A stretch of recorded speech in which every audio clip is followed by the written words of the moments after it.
BBC Sounds. Music, radio, podcasts. You're listening to People Person by Candice Carty Williams, author of the best-selling novel Queenie. This is the story of Dimple, an online influencer disconnected from her half-siblings until one night when she has nowhere else to turn. This abridgment for BBC Sounds is read by me, Siobhan Marks. You can expect it to be funny, frank and, very occasionally, filthy.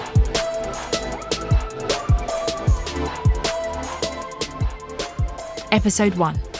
United only by a wayward dad, a teenage Dimple meets her brothers and sisters for the first time. Their father, Cyril Pennington, had 5 children. 5 children that he claimed with 4 different women. Though claiming isn't the same as paying child support or being physically, mentally or emotionally present. Claiming in Cyril Pennington's way was remembering their names and sometimes their birthdays and asking them for money when times were hard. He worked as a bus driver, spending his days doing his job, flirting with passengers, chasing women much too young for him, and playing dominoes with his acquaintances. Cyril saw himself as more of a people person than a father. Cyril's eldest was Nikisha Pennington, fiery, driven and bright. She decided long ago that having a man in her life was never essential. The suggestion that she had daddy issues as a result of being left behind was insulting and unbelievable to her. Nikisha's mother was Bernice, a slim, flirty Jamaican woman with an outwardly sunny disposition, but a tongue that could destroy you. Nikisha had picked this up from Bernice as she'd grown older and sometimes deployed it, but only when she needed to. Then came Danny Smith Pennington. His mother was Tracy Smith, a friendly, petite white woman with a dark blonde bob who lived on the block near the bus garage where Cyril worked. When she fell pregnant, Cyril, in his own optimistic way, vowed to himself that he'd make strides to be present in the life of this child and also to 2-year-old Nikisha. That was the first time Cyril had ever notably lied to himself. 3 years later, Cyril became father to Dimple Pennington and Elizabeth Adesina. Not twins, but born 3 weeks apart. Dimple arrived, weeping as gently as a baby could, 3 weeks early, while Elizabeth arrived silently, precisely on schedule, and already seemingly unimpressed by the world she'd been born into. Cyril had met Janet, Dimple's mother, at a nightclub on Old Kent Road he was DJing at. Cyril had liked Janet because she was big. His type was usually smaller, more lean women, but when he laid eyes on Janet's heavy chest and big round bottom from the decks, he was so distracted that he dropped a bottle of Red Stripe on the turntables. He had promised her the world, and suitably had left her with a child. Janet, an Indian Jamaican woman who had aspirations to be a legal secretary, knew nothing of Cyril's previous children, and when she found out, she was equal parts livid and heartbroken, though she hid her disappointment. Lizzie's mother was Kemi Adesina, a young nurse. Kemi was a dignified Yoruba woman who was committed to a full and prosperous relationship with this man who was to be the father of her child. When she found out that this wasn't going to be the case, she put the encounter with Cyril down to a lapse in judgment and didn't speak a word to him for around 9 years. When Nikisha was 10 years old, Cyril had gone to visit his eldest daughter for the first time in 6 years. It had been her birthday a couple of weeks before, and he thought it might be a good thing to take her a card. Nikisha had looked at her father and the card with derision, then went out to play with her friends. Cyril stayed and reacquainted himself with her mother, Bernice. 9 or so months later came Prince Pennington, a dreamer, sharp, charming and excited, but largely uncommitted to anything. One Saturday, when all of his children were of what he believed to be approaching courting age, apart from Prince, who was 9, Cyril decided that this would be the day they all met. The sun was shining, and the sky was as blue as the sea he remembered from back home when he'd grown up in Jamaica. He loved days like this. Cyril left his flat, strutted down the steps and climbed into his vehicle, a shining gold Jeep. It was his pride and joy. Most, if not all, of the money he should have spent on child support or even living slightly more comfortably went on the gold Jeep. He wound the windows down and slid a reggae mix CD into the drive. Before he took off, in a bus by Professor Nuts blasting through the speaker, he smiled at his reflection in the mirror, his gold tooth glinting back at him. "You is a handsome man, Cyril," he said to himself. First, he arrived at Bernice's. He timed it so that she was out doing Saturday shopping in Brixton Market. When Cyril pulled up, Prince was outside. "My youth," Cyril smiled, sticking his head out of the window. "How you still so small?" Prince knew not to talk to strangers. "Nikisha!" he called. "Stranger danger!" Nikisha, now 19, ran out of the house, a frying pan raised above her head. "Oh," she rolled her eyes at the gold Jeep and the man inside it and lowered the frying pan. "It's your dad," she told Prince. "Well, your dad and mine. He's called Cyril. Why are you here, Dad?" "I'm taking you out for the day. It's a nice day, so I thought, why not? How old is this one now?" He pointed at Prince. 6, 7. "He's 9, Nikisha corrected him. She thought about hitting him with the frying pan, but instead told Prince to go inside and use the toilet before they went out. Maybe it would be good for him to see what their dad was like instead of always asking. Once in the Jeep, Nikisha immediately turned the music down. "How are you, Dad?" she asked. "As you find me?" Cyril smiled, turning the music back up and restarting the CD so that Professor Nuts played again. "Where are you even taking us?" "To the park," Cyril told her. "But we've got a couple... No, 3 stops first." They pulled up to an estate in West Norwood, close to the bus garage Nikisha knew her dad worked at. "You two wait here," Cyril told them. When he returned, following him was a mixed-race teenage boy, handsome, taller than Cyril but a lot slimmer, with loud acne dotted across his forehead and cheeks. The boy opened the back door and slid in behind Nikisha. "Who are you?" Nikisha asked. "It's your brother," Cyril shrugged, as if Nikisha had asked a silly question. "I'm Danny," the boy smiled, holding a hand out for Nikisha to shake. Nikisha ignored the hand. "I'm Nikisha, that's Prince," she told him. "Where are we going?" Danny asked over the music. "The park," Cyril told him. "But we got 1 or 2 stops first." The gold Jeep pulled up outside a little house in Norbury. Again, Cyril jumped out. When he returned, behind him was a plump teenage girl. Her hair was big and wild, most of it escaping a loose bun on top of her head. "Move up, Prince, let your sister get in," Cyril called to the back. "Dimple, you don't need to look so frightened. This is your eldest sister, Nikisha. That's Danny, the bigger one, and the smaller one, him named Prince. They're your brothers." He turned the key in the ignition. "And we got 1 more stop." "You sure it's only 1?" Nikisha asked. After half an hour, Cyril stopped the gold Jeep again, this time in Clapham, close to the common. "Won't be long," he said. "Talk amongst yourselves." A few minutes later, he returned to silence. No one was saying a word. Behind him was a slim, pretty girl who seemed like she was around the same age as the last girl Cyril had collected. "Someone will have to sit on laps," Cyril said, opening the back door and peering in at the 3 sets of eyes, all like his in some way, staring back at him. "I'll get in the back. Prince can go on my lap," Nikisha said. "Why don't you come in the front? What's your name again?" She pointed at Dimple, who looked embarrassed. "Why her?" Cyril asked. "Let the little boy go on her lap now." "Because she's the biggest one. She's taken up the most space in the back." Dimple tried not to cry as she swapped places with Nikisha. The new addition to Cyril's unwilling gang climbed into the Jeep with long, slender legs. "I'm Elizabeth. I'm assuming you're my brothers and sisters." "Smart girl. Does anyone ever call you Lizzie?" Nikisha asked. "Only family?" Elizabeth said pointedly. "Okay, Lizzie," Nikisha said, ignoring this. "I'm Nikisha, eldest. This is Prince, youngest. I don't know how old these 2 are. You 2 can introduce yourselves." "I'm Danny, hi." Danny smiled. 17. "And I'm Dimple," Dimple said, almost in a whisper from the front seat. "I'm 14 in July." "How old are you?" Nikisha pointed at Elizabeth.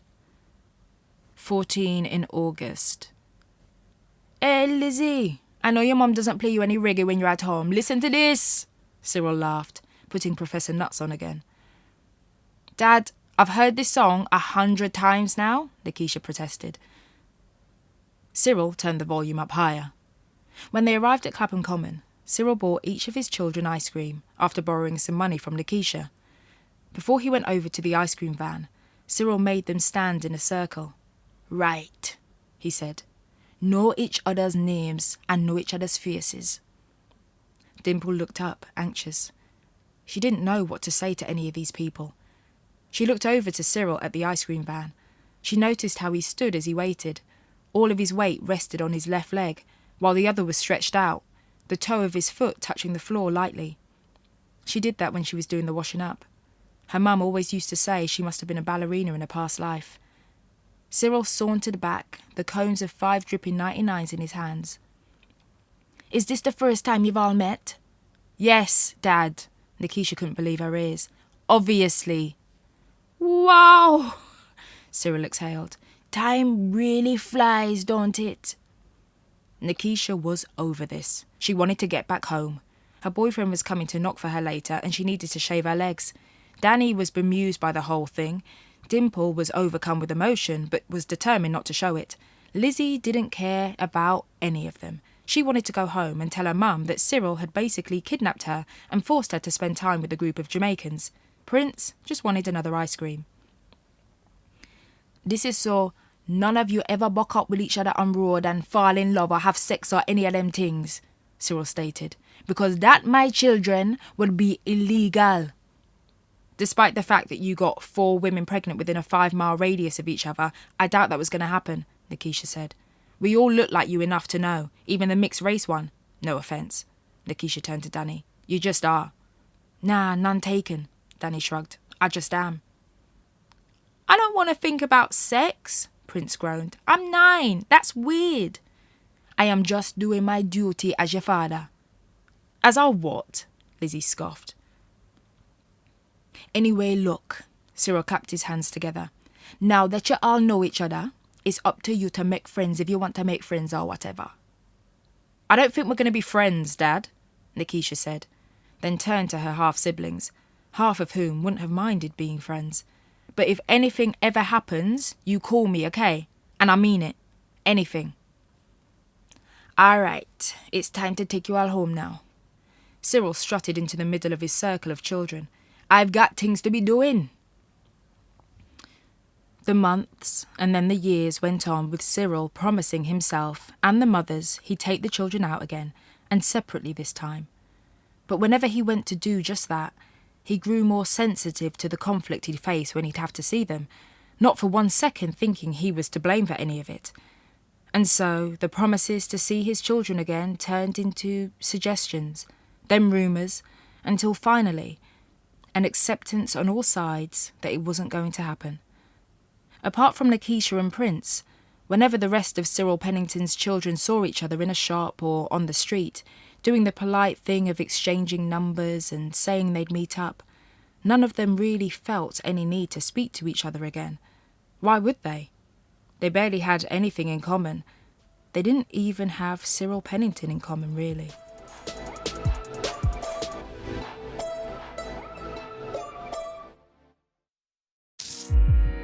BBC Sounds. Music, radio, podcasts. People Person by Candice Carty Williams. Episode 2. It's years since social media influencer Dimple met her half-brothers and sisters on Clapham Common, but today's the day she's going to have to call on them.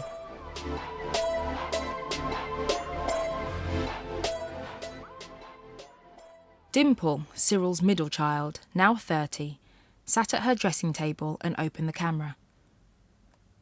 "Hey guys, it's me, Dimple." She looked down at her lap, then up again. "Now, as you know, me and Kyron have been in a challenging relationship for a while.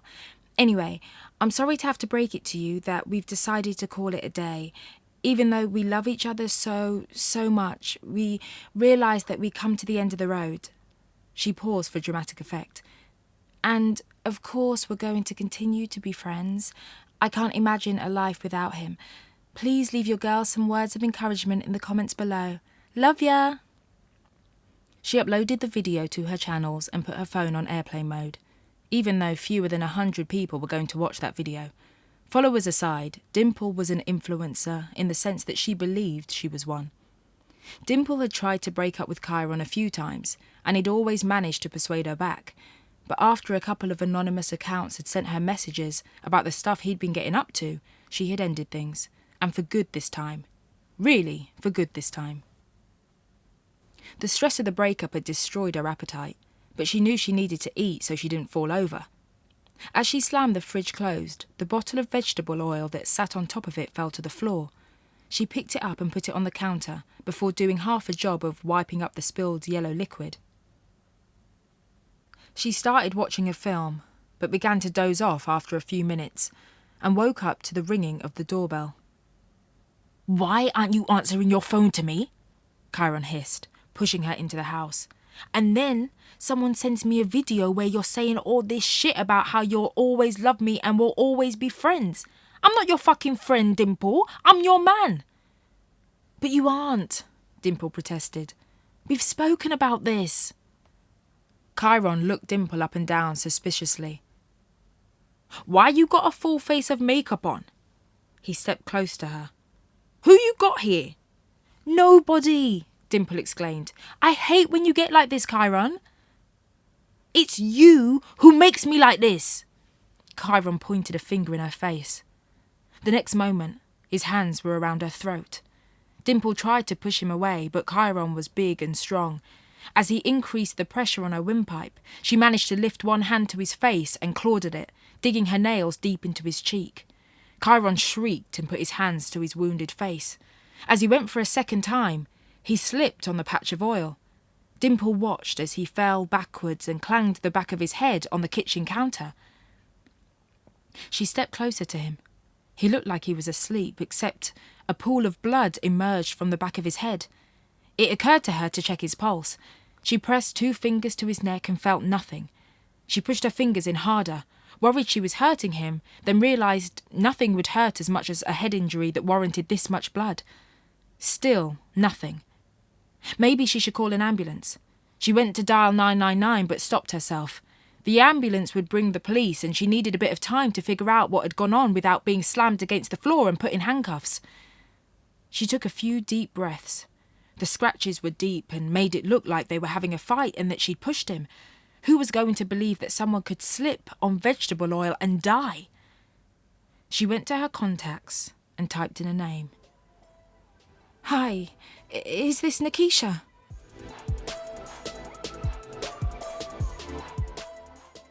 "Rah," Prince said. The youngest of Cyril Pennington's children was impressed. "Small girl like you took out a big man like that." "I didn't take him out," Dimple objected. "He slipped on some vegetable oil." "Who have you called?" Lizzie asked, biting her bottom lip, the same way Dimple did when she was worried. "Nobody, right?" Danny asked. I really hope you haven't called anybody." Dimple looked around at her 4 half-siblings as they stood looking down at Chiron's body. They all looked pretty much the same as they had when she'd met them in the park all those years ago, but a bit older and more tired. Nikisha had her arms folded and looked deep in thought. Danny clearly dedicated a lot of himself to the gym. Lizzie had the body of an athlete. Prince still had that same childlike look she'd seen on his face when he didn't have dreads and wasn't taller than her. Lizzie bent down to take a closer look at Chiron's body. "How can you get so close to him?" Dimple asked, tearfully. "Medical student," Lizzie shrugged. "I'm always around dead bodies." "I checked his pulse," Dimple said. Lizzie stood up, leaning on the marble worktop. "Those marks on your neck, you all right?" "Yeah," Dimple nodded, putting a hand to her neck. "Fine." "So, nobody is here, and you didn't call the police?" Nikisha checked again with Dimple. "I'm so sorry. I've really fucked up," Dimple sniffed. "When I called Nikisha, I didn't know she'd call all of you, and I just needed advice, and I feel so bad that you're all here and—" "Dimple, take a breath. My God," Nikisha interrupted. "Look, I learned from a young age that even if your family aren't your friends, they're still your responsibility. And yes, this is an inconvenience, but we're all here and we're all doing it because we're family. An inconvenience? Lizzie snorted. Exactly. We're all in it now, Prince shrugged. Might as well help. There's a lot at stake, Danny said quietly. But yeah, we're here. And if we do this properly, it goes away, Nikisha said firmly. We need to get rid of the body, and then we need to clean up. Danny, you're still doing plumbing? Have you got any tarpaulin or plastic?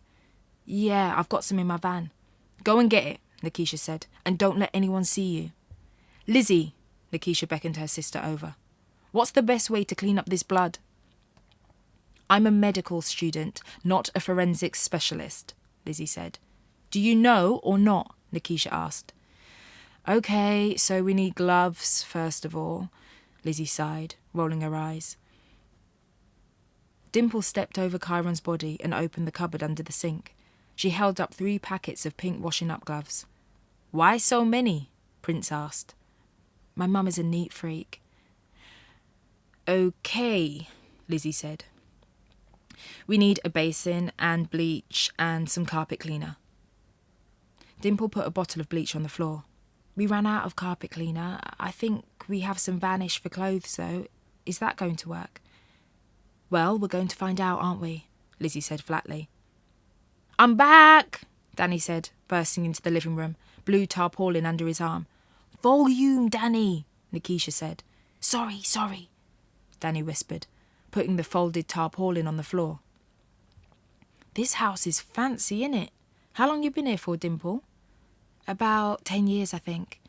Yeah, 'cause you used to live in Norbury, right? Danny asked. I remember when we came to get you in that gold Jeep. Oh, God, the gold Jeep, Dimple nodded her head. When I got in the car and saw all of you. I bet you didn't think this would be the next time we'd all be in the same place, Prince said. I like the open plan kitchen / front room thing. Danny gestured to the kitchen. Your mum must be rich. I guess, Dimple shrugged. She's a barrister. Your mum's a barrister and you've got us getting rid of a dead body in her house? Nah, Prince laughed. Prince, Lizzie said, this isn't funny. Are you high? Well, yeah, Prince said, but when Nikisha told me to get in the car, I didn't realise I'd be helping get rid of a dead body, did I? Listen, can we just get this moving? Nikisha asked. Dimple and Lizzie spread the tarpaulin out on the carpet, while Danny and Prince hooked their arms underneath Chiron's armpits and dropped the body down clumsily. Be careful, Dimple shouted. Be careful, Danny asked. Sis, he's dead. I know, but this is just very stressful to me, Dimple said dramatically, not a trace of irony in her voice. And he was still a person. Danny shrugged. Sounds like he was a prick. Danny and Prince eventually rolled the body up and stood, huffing at the effort it took. Now we need to clean, Nikisha said, as they all looked at the pool of blood on the floor. So, we need to do, from memory, 1 part bleach and 9 parts water, said Prince. From memory of what? Lizzie asked him. YouTube. Why would you... Lizzie began. Do you know what? Let's just get on with it. How long has it been since I saw you last? Nikisha asked Lizzie as she got to work with the Vanish. 3 years or so, Lizzie answered. What have you been up to since then? And how's Nicky? He's good, you know. And I had another one, a girl, Amara. Same dad? Lizzie asked. Yup, Nikisha nodded. Just like my mum. I let my memories mislead me into thinking men can change. Have you got any kids yet? Nah, I'm too busy with studies and everything. Plus, I'm only 30, and when me and my girlfriend decide to have kids, if we do, it's going to be a lot of admin. You have a girlfriend now? Nikisha asked. You know, Prince interjected, if you ever need sperm... Lizzie closed her eyes and shuddered. Please, I am begging you, do not offer your sperm to me, Prince. Nah, to your girlfriend I meant, Prince said. That way, you're keeping it in the family. Oh, don't worry, I know what you meant, Lizzie clarified. I was only saying, Prince began.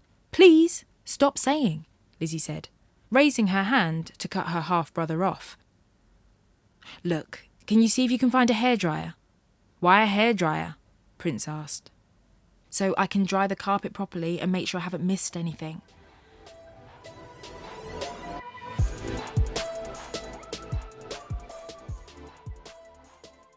Once we actually get into the van, we need to think about where we're going to put the body. Nikisha looked down at the four faces squished next to each other on the sofa.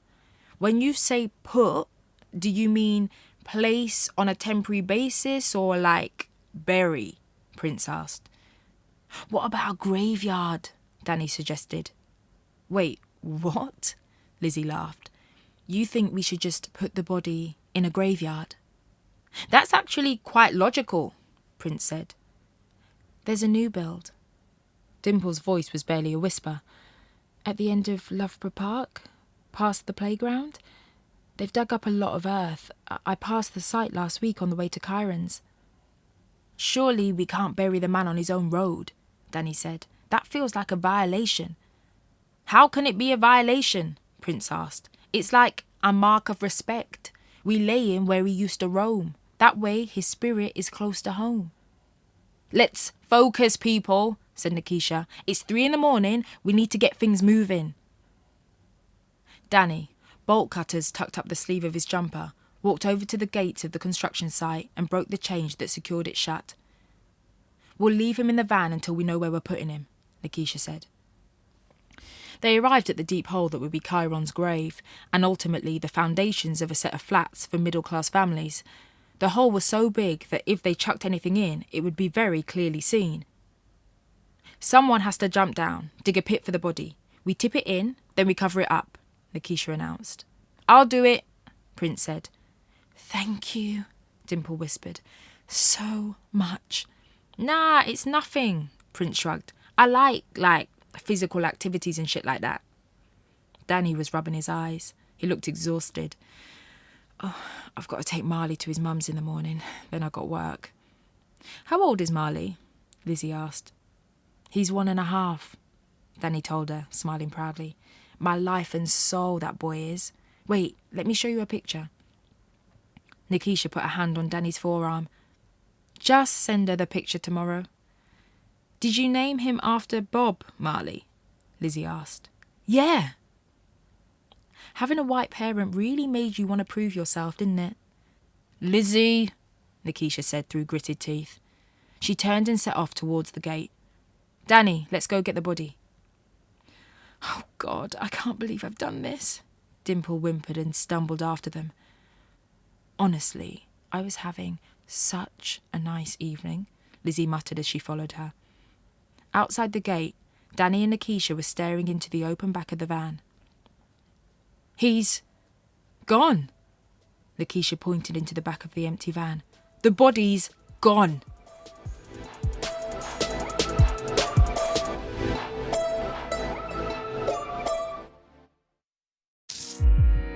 BBC Sounds. Music, radio, podcasts. People Person by Candice Carty Williams. Episode 3. Nikisha, Danny, Prince and the reluctant Lizzie have helped their half-sister out big time. But where has Chiron's body disappeared to?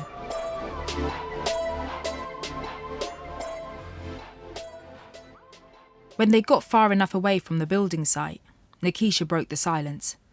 Right, I am assuming that Chiron was not dead. Dimple, didn't you say you checked his pulse? I did, and I didn't feel anything. And you didn't think to double check, Lizzie? You were there when Dimple told me she'd done it, Lizzie protested. Why didn't you do it, instead of barking orders at us and not lifting a finger? Because I was the one coming up with the plan, Nikisha reminded her. You're the one with the medical degree.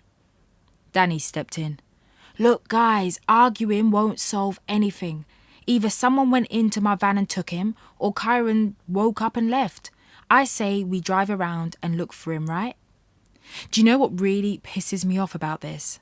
Lizzie folded her arms. When the police find out about this, they're going to say we're a gang. I managed to not be in a gang all my life, and yet here I am, in a gang. Nothing wrong with being in a gang, Danny said. To some people, a gang is family. Oh my God. Lizzie put her head in her hands. He won't go to the police, Dimple said. I promise you, if he is fine, Kyron won't go to the police. How do you know? Lizzie asked. He hates the police more than I do, Dimple said. Very worst case scenario, he'll come back with his boys. And we really, really don't want that. Danny drove around until it was light, but there was no sighting of Kyron. Okay, I don't think we're going to find him, Nikisha conceded. I think we just hold on tight to see if he gets in touch with Dimple, and we move from there. What's he going to say to me? Dimple started crying. Well, I don't know, Nikisha said, but there's no point in panicking. When we find out, we'll sort it. For the moment, we're going to do nothing and say nothing. Dimple nodded. 24 hours ago, her biggest worry was whether or not her hair was retaining enough moisture. And Dimple, don't get in touch with Kyron at all. If he's fine, he'll come to you. And as soon as he does, you let me know and I'll send the message round, okay? But what if he hurts me? Dimple asked. His life won't be worth living if he does. Something quite scary flashed in Nikisha's eyes. Last thing. Those marks around your neck are going to turn into bruises. You need to keep them covered. But take pictures of them when they're at their darkest.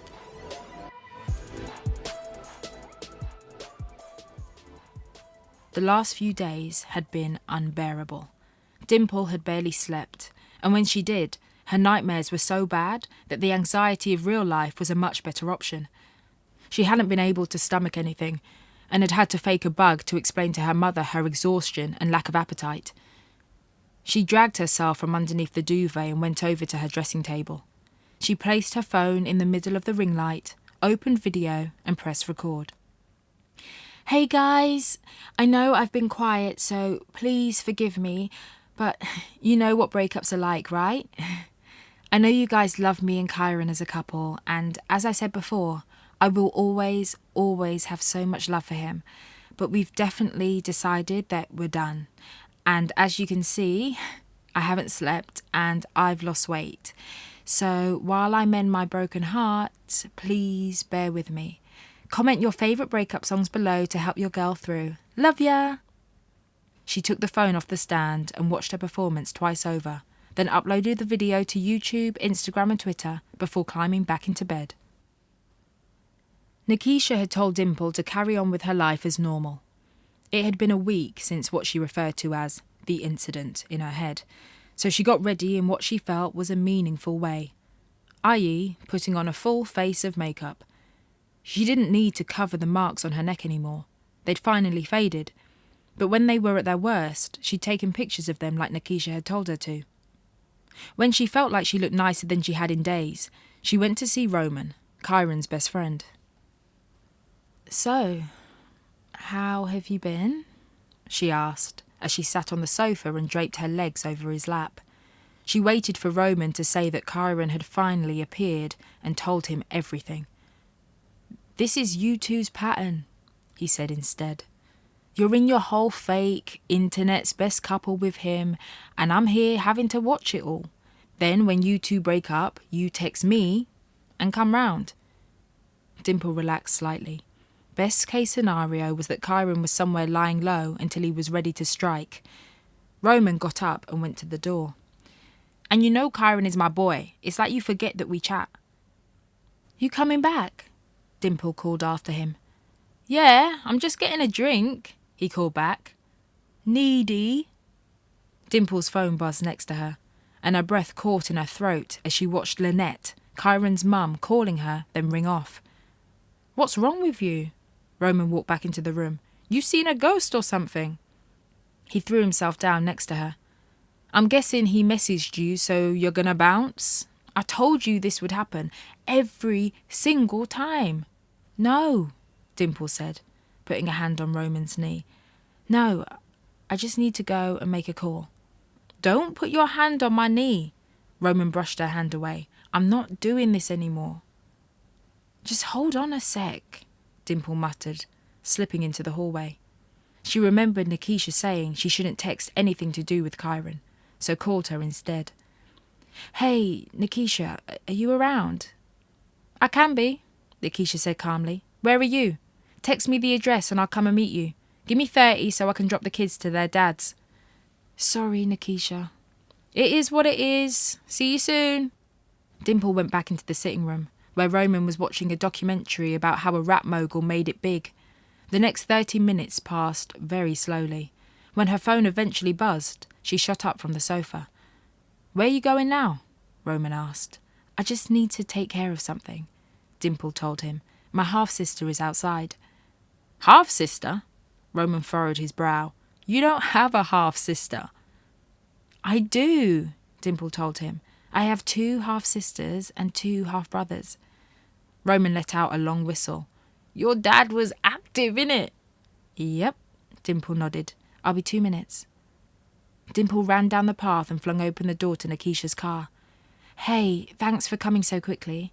It's fine, Nikisha said, smiling. What's happened? Kyron's mum called me. Dimple watched her sister's smile drop. What if he's turned up and he's told her everything? Did you answer? No, but I don't know what to do. Shall I message her or shall I call her back? But if I call her, I don't know what I'm going to say. What do you think? All right, slow down, Nikisha said. Who is that? Dimple followed the direction of her sister's gaze and saw Roman staring out of his living room window. Oh, that's Roman, Dimple said. And is Roman a friend? Dimple laughed awkwardly. I guess he's a friend. A friend you have sex with? Nikisha, why would you ask that? You're my half-sister. Isn't it weird to talk to you about sex? I'm your big sister, Nikisha said, quite sternly. We can talk about anything. Okay, but can we talk about Kyron's mum? Right, Nikisha stared ahead. Call her back right now. Say you were doing something boring, like food shopping. Not out with friends, nothing. You're going through a breakup, remember? Dimple nodded along. Oh yeah, shit, you're right. And also, I don't have any friends. You sound as sad as you can and ask how Kyron is, Nikisha continued. If she asks if you've seen him, you do not say when you saw him last. Say you don't remember because the breakup has made all the days blur into one or something. Then you say you've got to go because you need to get the shopping into the house. Okay. Dimple pulled her phone out of her pocket. She tapped Lynette's name and pressed the loudspeaker icon. Hey Lynette, it's Dimp. Sorry I missed your call. It's been over a week, Dimp, Lynette said, her voice breaking. This is the longest I haven't heard from him. I know you've got all them people who watch your videos. Well, it's not really that many, Dimple interjected. So I just wondered if you could do a little video appeal, Lynette continued. If you could put his picture up and ask people to get in touch if they've seen him. Dimple looked at Nikisha. No, Nikisha mouthed. She shook her head aggressively, her headscarf almost tumbling off. Of course, Lynette, Dimple said. I'll text you the link once I've done it. Gotta go. Bye.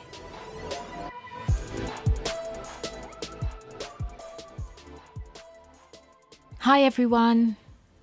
Dimple looked directly into the camera and smiled a sad smile. Just here in my room, taking some time for myself. I've seen all your messages and just want to say thanks. I'm still here and I love you all. I'm here with a plea. Request, Prince said from behind her. What? Dimple paused the recording and turned around. He's right, nodded Lizzie. Plea sounds a bit desperate. Yeah, I know what Lizzie means, Danny jumped in from the doorway. But request sounds a bit serious. Say I need you to do something for me, Nikisha suggested from the bed. That way you're asking for help and it sounds inclusive. And Dimple, be a bit more nice, Prince encouraged. Dimple rolled her eyes and pressed record again. Hey everyone, happy Monday. I hope you're all good. I'm so sorry I've been quiet, but I've been thinking about you all, and thank you so much to anyone who messaged me. I've just been lying low in my room and getting my head together, but I need you to do something for me." Nikisha nodded from the bed. "I spoke to Kyron's mum, Lynette, yesterday, and she told me that he hasn't been seen for a while. Obviously, he and I ended things on good terms, but even if we hadn't, I would give anything, everything, to know he's okay. So if you've seen him or you know anything, please comment below. And Kyron, if you see this, please come home. We miss you." Dimple looked down at the floor and exhaled slowly before stopping the recording. "Did you study acting?" Prince asked. "I think you overdid it a bit, you know," Lizzie added. "I've seen a couple of your videos. You're good in general, even though not a lot of people are watching. But the thing about ending things on good terms, did you need to say that?" "It's fine," Prince said. "People would just chalk it up to her being emotional and centering herself. She always does that in her videos." Dimple jerked her head back. "Do I?" "Yeah," Danny nodded. "But that's just your thing, isn't it?" "Sorry, are you all just in your houses watching my videos and talking about how and where I could improve?" "No," everyone exclaimed in unison. She didn't believe them. "Oh, you got any food in the house?" Danny asked. Dimple got to work while she listened to them clatter around her kitchen. She cut the video and added a picture of Kyron. Then she thought it might be better to use one of both of them so he looked like she really missed him. "Who are you?" Janet's voice rang up from the kitchen. "Shit!" Dimple ran down the stairs. "Mum, I didn't think you'd be home till much later." "So you are here?" Janet looked at her daughter. "And here I was thinking these strangers had broken into my kitchen to cook themselves dinner." "Oh," Dimple started, "they aren't strangers." Janet narrowed her eyes as she focused on the 4 people in front of her. "I see." Coldness dripped from her voice. "They're your half-brothers and sisters." "I don't think we need to say half," Nikisha smiled. "Blood is blood." "Well, continue making yourselves at home, won't you?" Janet said. "Dimp, can I chat to you for a sec?" When she'd ushered her daughter into the very small utility cupboard and closed the door behind them, Janet looked at Dimple sternly. "Why are Cyril's kids in my house, Dimple?" she hissed. "They're not Cyril's kids, they're my siblings." "Half siblings," Janet corrected her. "Don't forget it. And why is it you haven't seen them for how many years and now they are in my kitchen eating my food? They've obviously seen you on the internet and think you've got money and they want some." Dimple wanted to laugh at how far from the truth her mother was. "Don't worry, I'll have them out of your precious house soon."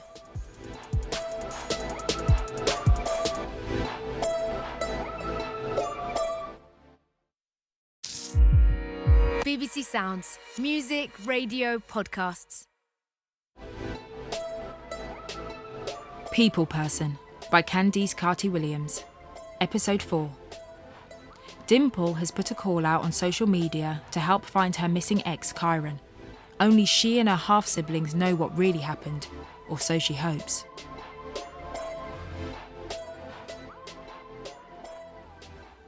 "You seen this?" Jenna asked, rolling over onto Kyron. "Seen what?" Kyron asked, opening his eyes. He still wasn't feeling 100%. At least he wasn't in hospital. When they told him he'd been found on the side of the road with his head bashed in and the police were coming in to talk to him, he'd got out of there fast. He needed to lie low for a bit. He'd come to stay with one of his links till he pieced together what had happened. Jenna was cool. She cooked for him, cleaned the wound on his head and face, and made sure he took the painkillers she bought for him. This. Jenna handed the phone to Kyron and pressed play on a video. "Hey everyone, happy Monday," Dimple's voice played out. "I hope you're all good. I'm so sorry I've been quiet, but I've been thinking about you all, and thank you so much to anyone who messaged me." "She's doing numbers off you, you know," Jenna said, looking through the views that the video had racked up. Why are you watching her videos for? Snapped Kyron. Someone sent it to me. Everyone has been sharing it. It's everywhere. Have you let your mum know you're okay yet? Jenna asked. I'll go home in a couple of days, Kyron told her. Just need to chat to my boy first, see what he knows. Kyron got to Roman's early in the morning. As he turned onto the street, he saw Roman step out of the house. Kyron stopped in his tracks when he saw Dimple step out after him. Kyron pulled his hood up and hid behind a van, watching as Roman and Dimple exchanged a few words and tender touches before getting into his car and driving away. What the fuck was going on? And when the fuck did this start? Kyron was so angry, he thought he was going to smash the window of the van he was hiding behind. Roman dropped Dimple home at 6:30, an hour or so before she knew her mum would be awake. Dimple kicked her trainers off and slinked towards the stairs, but stopped when she heard snuffling coming from the living room. She saw her mum lying on the sofa, wine glass in hand, and sighed before creeping over and removing it. She thought her mum had left all the drinking alone a couple of years back after some intensive therapy, and yet here they were. Dimple had spent enough nights pouring her mum into bed. She didn't want this to be happening again. She padded out of the living room quietly and took herself upstairs. When she opened her phone, her eyes widened as she saw how many people had watched her plea for help on YouTube. She went onto Twitter, same thing. Instagram too. Hundreds of people had shared her video, and 10 times as many had followed her. So many people telling her Kyron would be fine, but that they'd keep an eye out. Poor Kyron! He'll be found soon, in Jesus' name. I swear I saw him yesterday in Ladbroke Grove. But one comment made her stomach turn. This girl isn't convincing at all. She probably killed him and buried the body. Dimple hadn't slept a wink. As the Uber turned past the construction site onto Loughborough Park, she began to feel sick. Dimple! Kyron's mother collapsed into Dimple's arms at the door before Dimple could even get her shoes off. Come in the kitchen, darling. I've put some food on. I'm fine, Lynette. I ate not too long ago. Dimple felt so guilty she wanted to rip her heart out and hand it to Lynette. So, any news? Lynette slowly stirred the contents of the steaming pot. Nothing. Let me just warm this a little more for you. Dimple started to worry that Lynette knew everything, and that there was poison in the food. She decided that she'd eat it anyway, and if there was poison in there, she'd die, and at least the living hell of life as it was would be over with. And it's been how long now? Dimple asked, even though she knew it had been exactly 1 week and 4 days since they'd tried to bury Kyron's body round the corner from his mum's house. Nearly 2 weeks or so since I heard from him. And I've called the boys, I've called the hospitals, but nothing. Nobody has seen my son. Oh, dear, was all Dimple could manage. But darling, how are you coping with it all? Lynette asked, with kind, soft eyes. You and Kyron were together for a long time. I know you called it a day, but heartbreak still hurts, doesn't it? And I know how much he loved you, even though he could be a bit of a handful. Dimple's eyebrows went up at the idea that Kyron could be a bit of a handful. The man was an emotional terrorist. I'm missing him, obviously, Lynette, Dimple began. But us being over was for the best, you know, and now I'm just waiting for him to appear again so I can give him a hug. Dimple let tears come to her eyes as she pushed the plate away. Oh, I'm sorry, I don't think I can eat any more, she whispered. Before she left, Dimple asked to use the bathroom upstairs. After she'd washed her hands, she crept into Kyron's room. The curtains were closed. The bed was unmade. The room seemed suspended in time. The smell of 1 Million by Paco Rabanne hung in the air faintly. Dimple remembered the last time she was in there, when she told him she thought that things should finally, definitively be over between them. She'd cried before he got angry, then they'd had sex. She'd said she meant it and had left. Then she'd gone to Roman's and just laid next to him, which had felt nicer than having sex with him. Dimple sat on the edge of Kyron's bed and wondered if she was a bad person, until Lynette walked into the room and interrupted her thoughts.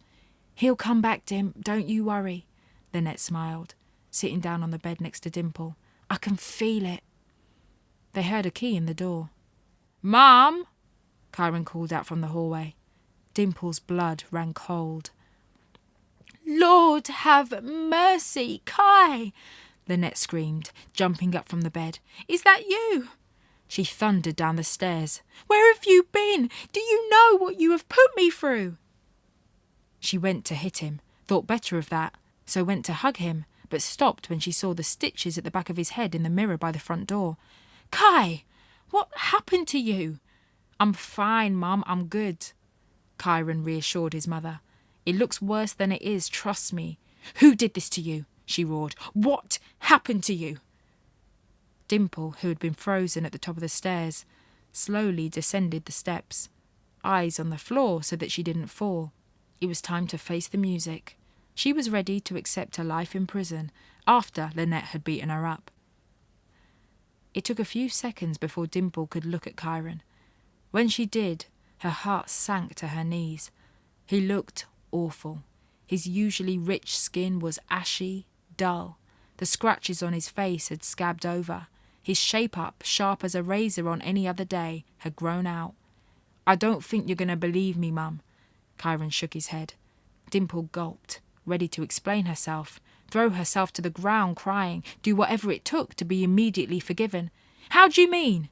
Lynette's cheeks were soaking wet. "I saw you looking fine 2 weeks ago, and now you've come back with this on your head. Your face is ruined, and you're telling me I won't believe you. Try me." "I don't know, Mum." Kyron shook his head slowly. Dimple narrowed her eyes as she tried to understand what Kyron was doing. "What do you mean?" Lynette stared at her son. "I mean, I don't know, Mum," Kyron repeated. "I don't remember who did this." Kyron, like most men, lied, and actually quite convincingly most of the time. But he had one tell, one that Dimple had clocked over the years.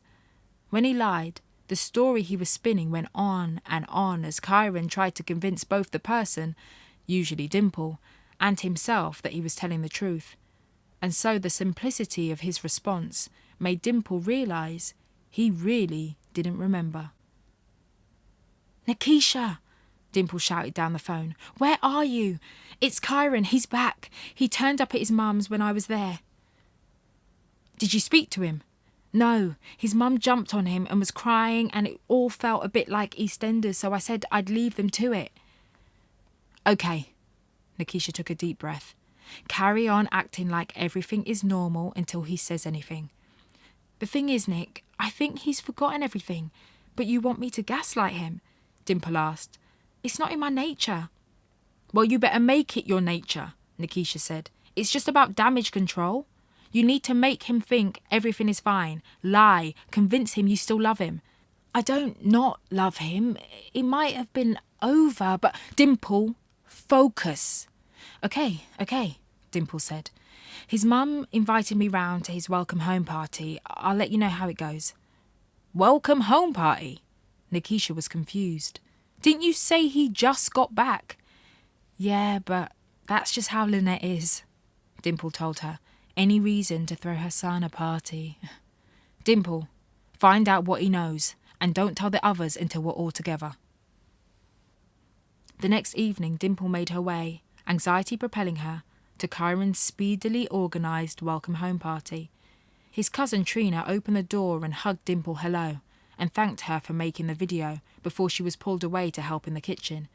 Trina was probably Kyron's most loyal cousin, so if she was hugging Dimple, she probably didn't know anything. Dimple made her way into the house, wondering how she should act. What should she say to people? She wasn't Kyron's girlfriend anymore, but should her role here be trying to get him back?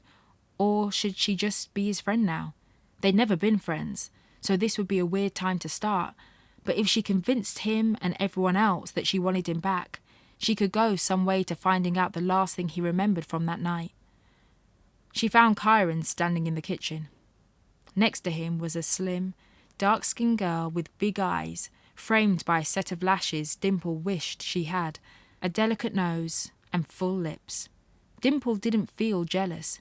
She just didn't care about Kyron like that anymore. This girl could have him, but he needed to think she wanted him. She smiled widely at him. He looked back at her but didn't smile. He let her hug him. She pushed her warm, soft body against his to remind him of the good times, but he didn't hug her back. "You good?" Dimple asked him. "Are we good?" Kyron nodded slowly. "I'm good." "And I'm Jenna." The girl with the eyelashes smiled in a way that was not friendly. "Nice to meet you." Dimple smiled back in a way that was friendly. "Why is she here?" Jenna asked Kyron. "Where's your friend?" Kyron asked Dimple, ignoring Jenna. "Which friend?" Dimple asked, confused. He knew full well she didn't have friends like that. "Here he is," Kyron said, gesturing towards the kitchen door as Roman walked in. "What do you mean?" Dimple asked, before she saw the look on Kyron's face. He obviously knew. Dimple and everyone else in the kitchen watched as Kyron pushed through his family, his fist raised before he brought it crashing into Roman's jaw. "What's going on?" Trina screamed, making her way between them. "Him and her," Kyron growled, pushing Trina out of the way before he raised his fist again and swung a second time. This time, Roman dodged it and pushed Kyron back from him. Dimple's hand flew to her mouth as Kyron stumbled backwards and hit his head on the kitchen counter. Her stomach turned as she watched not-so-distant history repeat itself. Kyron landed on the floor, and Lynette ran over to him, screaming like a banshee. Dimple held her breath for what felt like a lifetime until she saw Kyron's eyes flicker, then open slowly. I'm all right, he said, as a couple of his boys pulled him up. Instead of going for Roman again, who was braced for round 2, Kyron stood still as the events of that night began to trickle back into his memory. He looked around the room for Dimple, but she was already gone.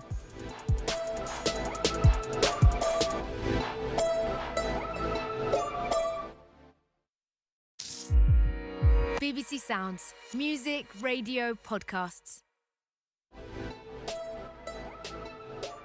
People Person by Candice Carty Williams, Episode 5. Terrified that Kyron now remembers the accident in her kitchen, Dimple is about to find out what his next move is.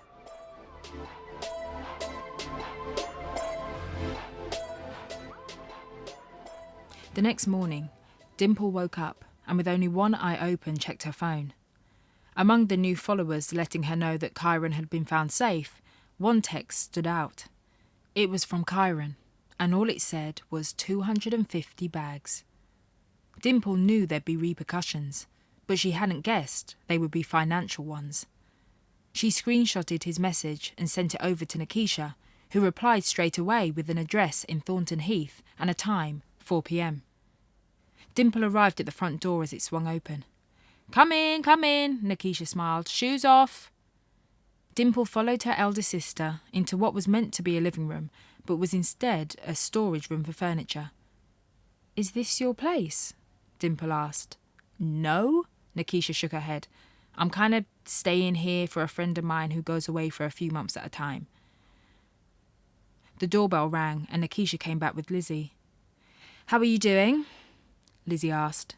"Yeah," Dimple shrugged. "I think I'm all right." Danny arrived next. "Why have you brought us to some secret HQ?" he asked Nikisha. "When Prince gets here, Dimple will explain everything," Nikisha told him as she left the room. "Find somewhere to sit if you can." "You two girls okay?" Danny asked his sisters. "How do you think we'd be okay?" Lizzie yelped. "Have you slept? Because I haven't, and my girlfriend keeps asking why I'm suddenly addicted to watching the news." "Even if he was missing, I don't think that's how they do it, though," Danny offered. "This isn't American TV, remember? No faces on milk cartons and that. Maybe on a T-shirt, though. But I don't know how often we have missing reports for people on the news." "And we definitely don't if they're black," Nikisha said as she stepped back in and sat on a large wooden desk opposite her half-siblings. "Look what happened with Richard Okorogeye. The way they handled that was disgusting. What is it the police said to his poor mum? If you can't find your son, then how can you expect us to? She took her phone out of her pocket as the doorbell rang. What's going on? Prince asked when he arrived moments later. Kyron knows, Dimple said flatly. He remembers. Well, I'm guessing he remembers. What? Lizzie shrieked. What do you mean? I went to his mum's and he just turned up. And when she asked what happened to him and where he'd been, he said he didn't remember. Okay, so when did he remember? Danny asked. Well, then his mum had a welcome home party for him yesterday. When I got there, Kyron was all, where's your friend? And I was like, who? And then Roman walked in and there was a tussle. And then Kyron fell and hit his head again. And when he got up, there was this look on his face that told me he remembers. Then this morning, he messaged me and all it said was 250 bags. Ah, so he's on a blackmail thing, Prince asked. Makes sense. We was literally gonna bury him in the ground. How am I going to find £250,000 though? Dimple bit her lip. It's not just your problem, Dimple, Nikisha said. It's on all of us. Speak for yourself, Lizzie blurted out. Everyone turned to look at her. Sorry, but it's true, Lizzie said. I don't want you all to be dropped into anything because of me, Dimple said. It's my fault. I should have called the ambulance or the police or... Nikisha cut her off. Let's stop dwelling on it. No wardens of the state are looking after people like us, so we did what we had to do. But the best thing is, he's fine. Yeah, fine enough to be asking for 250 grand, Danny laughed. Dimple, you couldn't find yourself a man who has any shame. Look, Nikisha said, we need to get one story straight, unified. Let's have a break and regroup in half an hour. Keep thinking. Has this place got a garden? Prince asked. If you can call it that, Nikisha said. Through the kitchen. Prince jumped up and pulled a vape out of his pocket. What's in there? Dimple asked him. What do you think? Prince smiled. Want some? Please. Dimple followed him out. Prince passed Dimple the vape. So, you actually want to be an influencer? I did. Dimple took a small pull. I thought I'd like it more. All those people talking to me all the time. But why did you think you'd like it at all? Prince asked. Because I'm a people person, Dimple told him. Are you? Prince asked her. Don't you have to be an extrovert to be a people person? You aren't very outward facing. You see, Dad, from what I remember, he's a people person. Dimple was wounded. If you watched any of my videos, you'd know how much I try to empower myself and women like me.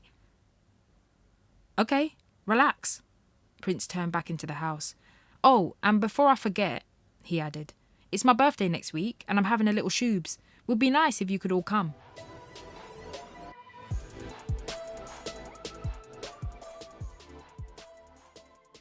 Several fear-filled and uneasy days had passed since Kyron's message. Dimple arrived on Prince's mum's doorstep at the same time as Danny and Lizzie. Happy birthday, Prince! Danny shouted. You made it!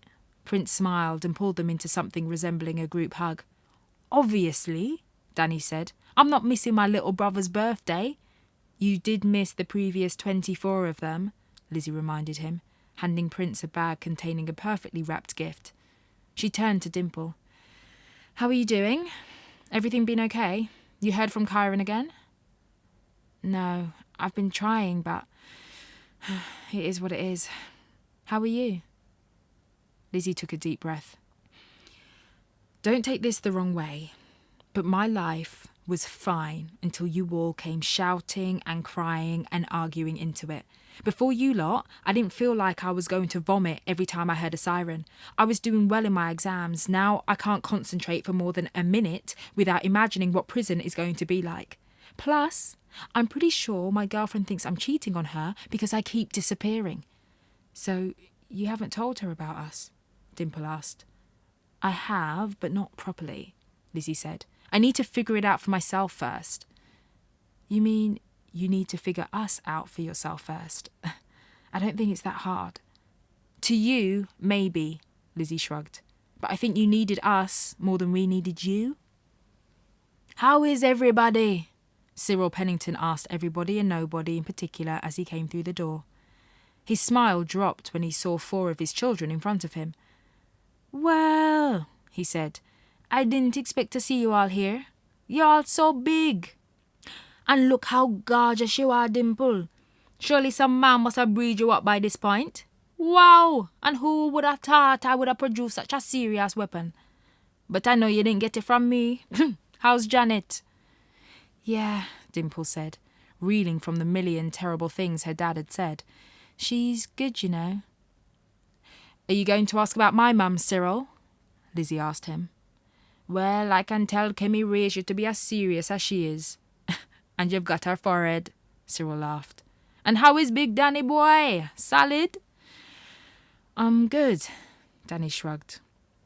You know, I heard about you in the prison, Cyril began. I wrote to you, Danny said, and I sent you a VO. And I did mean to come, I really did, Cyril lied. But you know things are busy and I lost the paper you sent. But I was sending good vibes, son. So, Cyril threw his arms around Prince. My boy, happy birthday to you. 23 today, wow! 25, Nikisha corrected him as she walked through. Anyway, I'm just passing, Cyril said, as he eyed a young black girl with shoulder-length braids in the hall. Nikisha rolled her eyes. Dimple looked around. Is it your mum who's the hoarder, or you? She asked Prince. Go up and look at my room, he told her. Top floor, straight ahead. Wow, nobody is allowed in there, Nikisha said. He must really trust you. On the first floor landing outside the bathroom, Dimple saw Cyril talking to the girl with braids. You know, a gal like you, I can tell from just looking at you. You are a sensible gal. You need an older man, not to be running around with little boys. You're mature, you see me? Dad, can you leave this poor girl alone? Dimple stepped in and the girl immediately slipped away. Dimple, I was just chatting, Cyril laughed, pulling his daughter under his arm. Dimple wondered if all the years of absence hurt him as much as they hurt her. Anyway, Cyril started, I've been meaning to catch up with you. Dimple had a horrible feeling about where this was going. So I hear you're doing quite well for yourself, Cyril said, on the internet. No, Dimple shook her head. I wish. 'Cause you see, Cyril ignored what she said, I've got myself in a couple sticky situations. Few investments here didn't go the way I planned. You know how it is. Dimple felt sad for herself and sad for him. I'm not really sure I can help you, Dad. Dimple, your face is all over the internet. You can't tell me that all these people who send you things to talk about aren't giving you money for it? Dad, it really isn't like that. I used to buy most of those things and say brands sent them to me. It's only now that... You don't even know how much I need, Dimp. How much do you need? Dimple asked.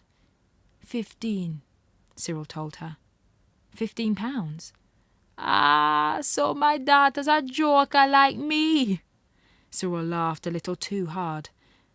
1,500? Cyril shook his head. You're asking me for £15,000? You'll get it back at some point, Cyril told her. I can work out some kind of installment program. But I just need a lump sum to get my affairs in order, and then I can figure the rest out. Dad, I don't have that.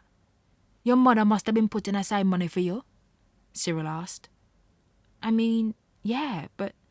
All right, let's say 2,000. Dimple stared ahead, trying not to cry. Come on, help your old dad out, Cyril nudged her. I know you've got it. Maybe if she did this thing for him, it could be the start of a relationship of trust, she thought. And maybe this installment program he mentioned would be a reason for them to at least talk every so often. She pulled her phone out of her pocket. What are your account details? I'll do it now. You can do it from the phones? Cyril exclaimed. "Backside! I thought I was going to have to drive you to the bank." He pulled a small piece of paper from his pocket and handed it to her. "You might as well make it 3 while you're here." Dimple sighed as she transferred £3,000 of the money her mum had been saving for her over the years that she promised she wouldn't touch unless it was for good reason. This was coming directly out of the blackmail fund, and it burned her to lose it. "Done," she said. "You see," Cyril smiled. "Nice to help your old man, isn't it?" Dimple waited for him to say thank you. "I think my phone is ringing," she lied, when she realised his gratitude wasn't coming. She squeezed past him. She didn't want him to see her crying. "I'm going to have to take this. Sorry." She ran up to the top of the house and opened the door into the most immaculate room she'd ever seen. She flopped onto the bed and burst into tears. "You okay?" Prince asked, walking in. Dimple sat up. "Sorry, I snuck up here." "Nah, don't apologise," Prince smiled. "There you are." Lizzie came in and took a seat next to Dimple and Prince on the bed. Danny followed her and sat on the floor, a plate in one hand and a patty in the other. "Dad cornered me and asked me for 15 grand, Dimple said. "He did what?" Lizzie asked. "Wait, you're telling me this man, who hasn't spoken to you for how many years, sees you at a party, and let's remember that it's a party for his youngest son, who we only met however many years ago, and when he sees you, he asks you for money?" "Don't get yourself worked up, Lizzie," Danny said. "He's not worth it. It's not like I'm going to give him any." Dimple was embarrassed that she wasn't as strong as the rest of them. Nikisha stepped into the room. "What's going on?" "Why didn't we know Cyril was going to be here?" Lizzie asked. "I didn't expect to see him, and all he did was treat us like strangers and ask Dimple for money." "That, younger sister, is Cyril for you," Nikisha said. "Get used to it." She turned to Dimple. "What's happening with Kyron?" "I can't get through to him," Dimple told her. Nikisha was silent for a moment. Then she said slowly, "Right. It's time for you to spend some time with him."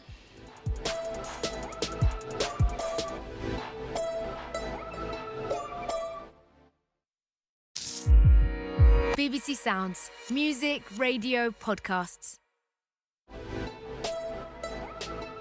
People Person by Candice Carty Williams. Episode 6. In the war against Chiron's blackmail, Dimple deploys one of the few weapons available to her: sex. What could possibly go wrong with the plan?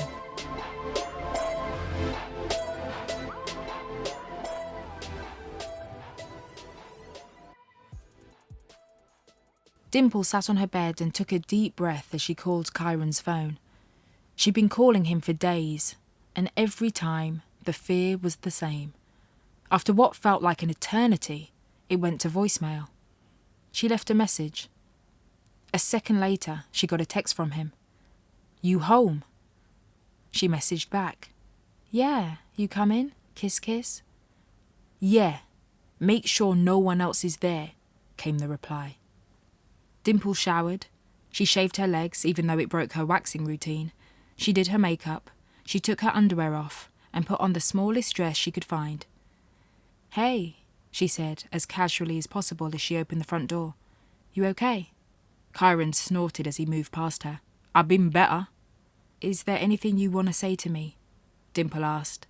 She figured it was better to find out what he knew before she said anything she shouldn't. "Do you want a drink or some food?" "Some food? You're just going to act like everything is normal." "I know we've broken up, but I still care about you," Dimple said, sitting next to him and putting a hand on his thigh. "Care about me?" Chiron laughed. "Bro, you had me wrapped in tarpaulin in the back of a van. What kind of game is this?" Dimple looked at him. "I want things to go back to how they were, Kai," Dimple said, moving closer, making sure that her dress rode up her bare thigh. Chiron snorted again, but his eyes darted to Dimple's naked skin. "This isn't going to work on me," Kyron said. No, Dimple whispered into his ear. She bit his lobe gently. Her hand wandered over to his zipper. She could feel that he was hard. The plan was working. Kyron pulled Dimple onto his lap. She kissed him, reaching her hand to the back of his head to stroke it. He let out a yelp of pain and jerked his head back. Dimple's eyes widened. How could she forget where he'd hit his head? She quickly pulled the dress down so that her breasts popped out. Kyron's eyes focused on them, and he held one in each hand before he buried his face in the soft skin. That's it, Dimple sighed, trying to hide a yawn. This was so easy, she thought. Shall we go to my room? She stood up, wriggled out of her dress and dropped it onto the floor. Yeah, Kyron said, pulling his t-shirt off. Why don't you take the rest off? All in good time, Kyron said. When they got up to her room, Dimple got onto all fours the way he liked her to. Nah, Kyron shook his head. Lie on your back. Dimple did as she was told. I want you to play with yourself, he said. This was new. Oh, okay. Like how? Do what feels good, but I want you to close your eyes while you do it. Dimple moved her hand down and closed her eyes. She felt self-conscious, but she knew she needed to do what he said. Keep going, Kyron commanded, and don't open your eyes. Obviously, Dimple opened her eyes. As she did, she saw Kyron hide his phone behind his back. She sat up. What are you doing? Nothing, Kyron said quickly. I'm taking my jeans off. I needed to empty my pockets. He stood up and put his phone into his pocket as he did so. Lie on your front. Afterwards, when Dimple came back from the bathroom, Kyron wasn't in the bedroom. She pulled on a big t-shirt and ran downstairs. You're going already? Kyron didn't say anything. We good though? Good, Kyron smirked. What I said still stands. 250. Dimple wanted to laugh at herself. Why did she think sex would stop blackmail? And 'cause you're smarter than you look, Kyron said. I've got this as insurance. He pulled his phone out of his pocket and showed her a picture of herself, legs apart, face and everything. She wondered if the picture would be any nicer to look at if she'd been pulling a better face. What are you going to do with that? I told you, it's insurance, Kyron said. You know what I want. I've kept what happened to myself till now, even after I found out you've been fucking my boy. But you've got a month to give it to me, or I tell everyone what you did, and this picture goes out. Dimple wanted to be sick. She also didn't know which was worse, people knowing she was on her way to being a seasoned criminal, or everyone seeing her looking unattractive while she played with herself. 1 month, Kyron said, opening the front door.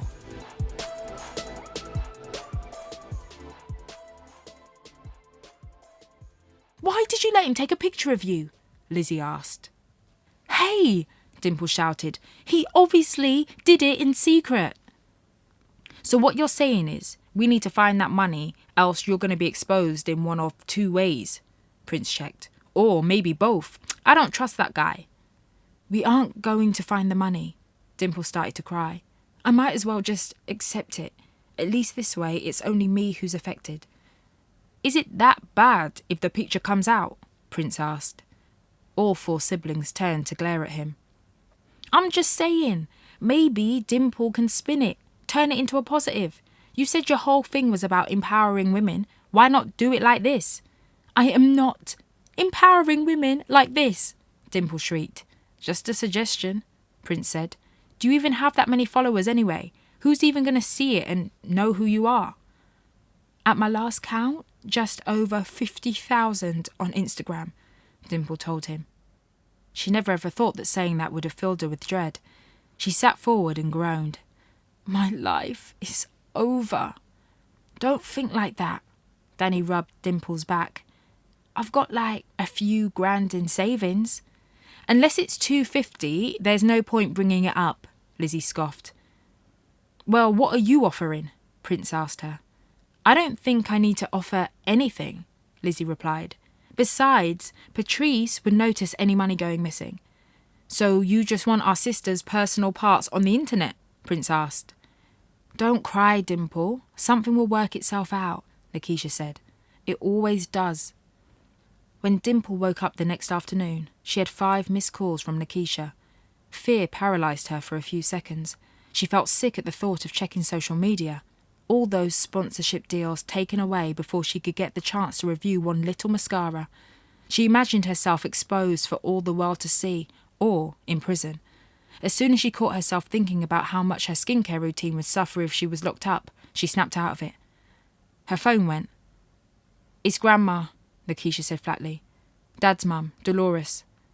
Oh. Dimple sat up. What about her? I don't know her. She's really ill, Lakeisha said. We're all going there this afternoon, just in case. I'll pick you up in an hour. When they arrived at the house in Brixton, their dad's gold Jeep was already parked outside. Look at that! Prince pointed at a set of jagged scratches along the paintwork. Which woman do you think did that? Lizzie asked. Maybe it was an accident, Dimple suggested. Your naivety isn't an act, is it? Lizzie sighed. The door swung open and Cyril stood in front of them. My children! His gold tooth winked at them. What you waiting for? Come in now. The house felt cold. They filed up the scuffed stairs. She's in here, Cyril said. He pushed a door open slowly and beckoned for his children to follow him in. The room smelled musty, stuffy. The curtains were closed, but a dim lamp was on in the corner. Dimple, Dolores croaked. Is you? Yeah, Dimple nodded, not moving. Come, let me see you. Dimple moved towards the bed. She looked down at the small figure that was almost lost in the sheets pulled up to her chin. Her eyes were nearly closed, and her skin was sallow. The biggest thing about her was the baby blue bonnet on top of her head. The last time me see you, you was big as a house, Dolores said. Dimple didn't know what to say to that. Yes, thank you. What kind of house do you speak of? Semi-detached or small cottage? But now you look more like this one, with the African mama. Dolores pointed her dry, cracked lips towards Lizzie. I don't know who this one favour, Dolores continued. Probably him white side, but him nose black. Danny laughed awkwardly. How are you feeling, Dolores? Lakeisha asked. Who you calling Dolores? Me as your grandmother. You must address me as such. None of them said anything. They didn't know this woman to have recognised her on the street, let alone call her grandmother. Anyway, we were just passing to say hello. Lakeisha spoke on behalf of the siblings. To say goodbye, you mean? Dolores grunted. You never passed by before? And you come only to see me deathbed? That's not true, Dimple protested quietly. How are your mothers? Dolores asked. I always told Cyril to bring them. Make me meet them all. Mine is good, thanks, Danny piped up first. She's cleaning at the school round the corner from where we live and helping me look after my son Marley when I've got him. Dolores nodded. So you look after your Pinckney? Yeah, Danny shrugged, not wanting to look at Cyril in that moment. Of course. Cyril pretended to be checking something on his phone. And your mother? She pointed a trembling finger at Lakeisha and then Prince. She's good, Prince replied politely. He didn't want her to curse him on her way out. She's doing her own thing. We never know what it is, but we know she's busy, so that's good. Your mother and Cyril were alike in that way. Neither of them could stay still enough to look after anybody. Couldn't even look after themselves. And your mother? Dolores looked at Lizzie. I don't remember meeting her. You wouldn't have, Lizzie confirmed. And why is that? Dolores smiled. She thinks she's better than the rest of the baby mothers? Like you think you're better than your brothers and sisters? We should make a move, Lakeisha said to Dolores, and let you rest. You aren't making sense, Grandma. Oh, I'm making more sense than I've ever made, Dolores nodded slowly. I know you all more than you know yourselves. I haven't forgotten about Janet, she said to Dimple. I think she's the only woman Cyril ever cared about. And he didn't even care about her that much, else he wouldn't have had this one here. She looked over at Lizzie again. Your dad was just afraid of love, Dolores told her grandchildren. And it was my fault. It's time to go. Cyril, panicked that his worst-kept secret was out, gestured that his children leave the room. We're going already? Prince asked. That was a short visit.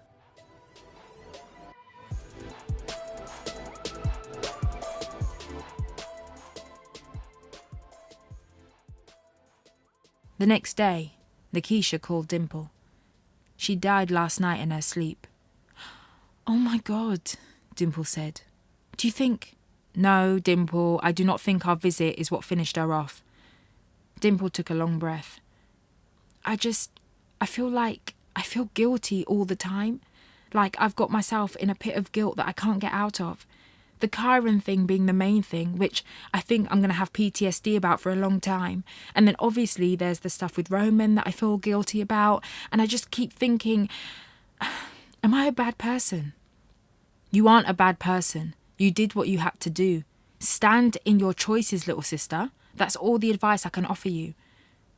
Do you think we'll have to go to the funeral? Dimple asked. Oh, definitely, Nikisha said. Night first, though. Why are we like this? Dimple sighed. So many practices and we don't even know her. I don't want to dedicate a week and a half to this woman. It's okay, Nikisha said. It's only going to be one night.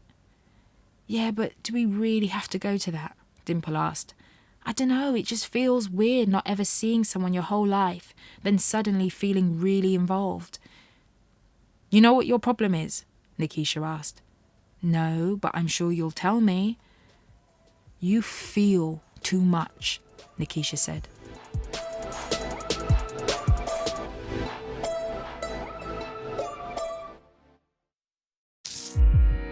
BBC Sounds. Music, radio, podcasts.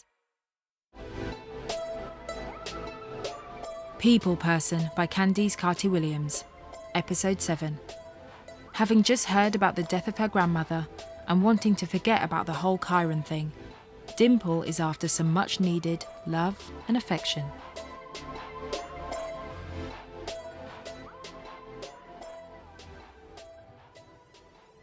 When Dimple arrived at Roman's door, she smoothed her hair down nervously. Would he even want to see her after what happened at Chiron's welcome home party? It's you, Roman sighed when he opened the door. Didn't think I'd see you again now Chiron is back. Well, now that he knows about us, I don't think he ever wants to see me again, so... Dimple had missed Roman's flat. It was comforting in its own way. She could smell that he'd been cooking oven food. One of these days, you're going to eat a salad and it'll change your life, Dimple told him. You want some oven chips? He asked. Dimple shook her head. You've been losing weight, you know, Roman said, looking her up and down. He laughed.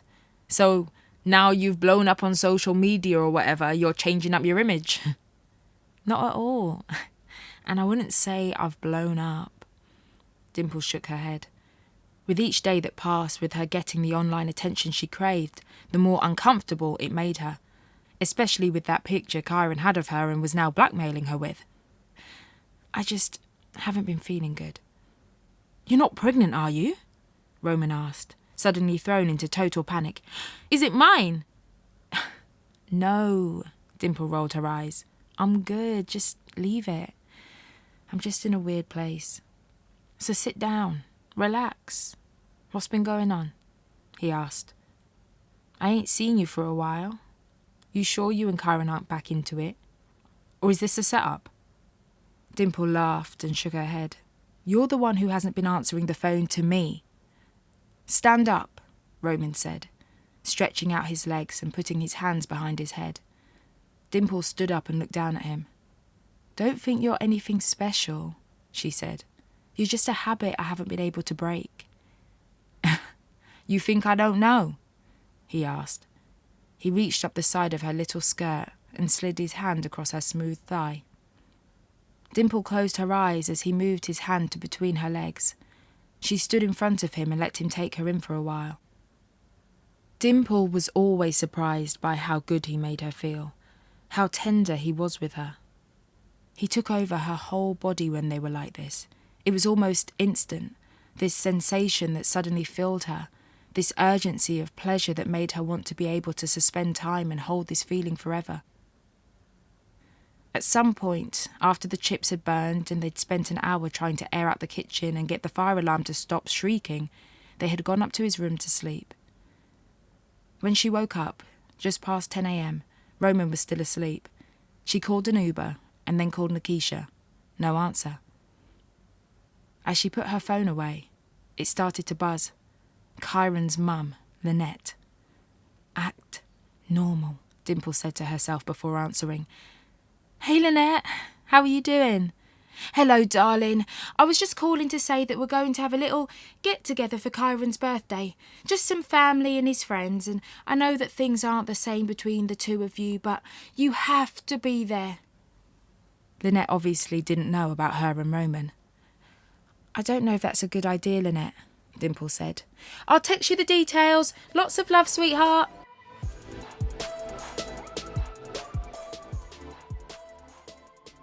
Their grandmother's funeral was on a Wednesday. Dimple and the rest of her half-siblings squeezed themselves into a hard pew. Prince leaned over Dimple and tapped Nikisha on the leg. We're not going to the reception, are we? Of course we are, Nikisha told him. And you better pass the message down the line in case anyone thinks we can just do half the day.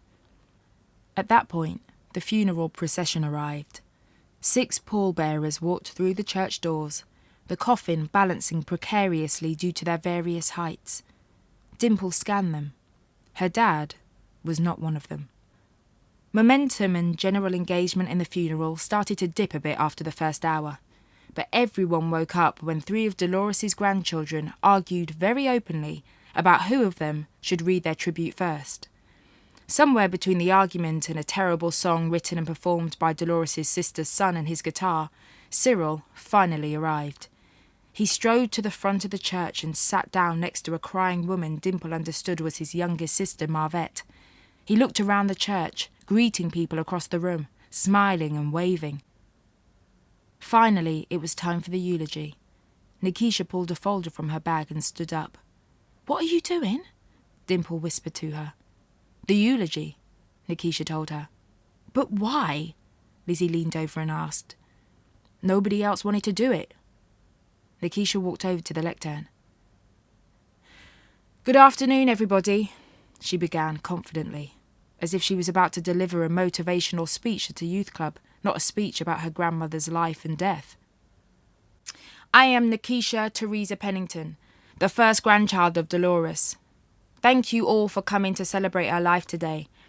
Dolores Ricketts, née Pennington, grew up in Red Ground Coffee Piece, a small area that sits in the parish of Clarendon in Jamaica. Nikisha spoke clearly and calmly. Dimple wondered if she'd ever be able to speak to this many people in the same way. She knew the answer was no, but it was worth thinking about. Dolores's reception was in a church hall in a quiet part of Wandsworth. How did you know all that stuff about Dolores? Lizzie asked Nikisha, for the eulogy. I asked, Nikisha told her. Her children, her siblings who are still alive. As the eldest, I have a lot of responsibilities. I have to know things. It's because I kept track of you all that we were able to come together. Lizzie snorted. Yeah, thanks for that. It was so sad, wasn't it? Dimple sniffed. Which part? Prince asked. The eulogy, Dimple said. So this woman, our grandmother, got pregnant when she was 15 by a man who died months later. Her parents X'd her out. She had to raise a baby while she was still a baby. Then she ends up leaving that baby behind and moving to England where it's cold and miserable and pushing out 5 kids for some dentist who was her employer. The whole time she has this son she's abandoned in Jamaica, and when she finally got Dad over here, I doubt that was a smooth integration. And then her husband dies, and 2 of her kids die, and she just works and keeps the dental practice running through her grief, and then she dies. And I know you said she died happy, Nikisha, but that was a lie. She was miserable and we all know it. Artistic license, Nikisha shrugged. I could hardly say some of the last people she saw were her 5 grandkids who didn't really know her and our waste of a son. Would we call him a waste of a son? Dimple asked. Her siblings stared at her, daring her to challenge Nikisha's statement. Hello, why are you lot sitting down? That Aunt Marvette shuffled over to them, serving spoon in hand. You need to help in the kitchen. Follow me. It will give her something to do. Dimple stood up and pulled her black dress down over her bum. It was too short for a funeral. She knew it, and everyone else knew it too. Is this how Jamaicans do things? Lizzie asked. Try as you might, you can't avoid it, Nikisha said. It lives within you. When everyone seemed finally to be satisfied with their food, Cyril's 5 children could take a break. Can we go now? Lizzie asked. I don't even know why we came here in the first place. Lizzie, we get it, Dimple snapped. None of us wanted or needed to be here. But we've shown our faces, we've paid our respects, we've done manual labour, now we can go. There's no point being so spiky and negative all the time. Sometimes we have to do things we don't want to do. Yeah, but you would say that. You're desperate to be a daddy's girl, Lizzie shot back. What? Dimple spluttered. No, I'm not. Yes, you are, Lizzie said. You're just one of those girls, obsessed with what men think of them because they never got enough attention from their dad. Lizzie, Nikisha said, don't do this. I'm just saying it how it is. We've all seen her videos. It doesn't take a genius to work out that men make her world go round. Okay, that's enough, Lizzie, Danny said gently. Why are you always so mean to me? Dimple could barely get her words out. I haven't done anything to you. Mean? Lizzie laughed. I'm not being mean. You're just always on the verge of tears. If I ask you the time in the wrong tone, your chin starts trembling. Hey! A familiar voice demanded their attention. Any food left? You see? Lizzie smiled nastily at Dimple. Daddy's come to save you. Lizzie, let me talk to you for a sec, Nikisha said, putting her hands on Lizzie's shoulders and steering her out of the kitchen. Cyril staggered and his head lolled forward slightly. He needs something to soak it all up, Danny said. Sit him down outside for some air. I'll bring some bread out. If I die, Cyril slurred. No. When I die. When me gone.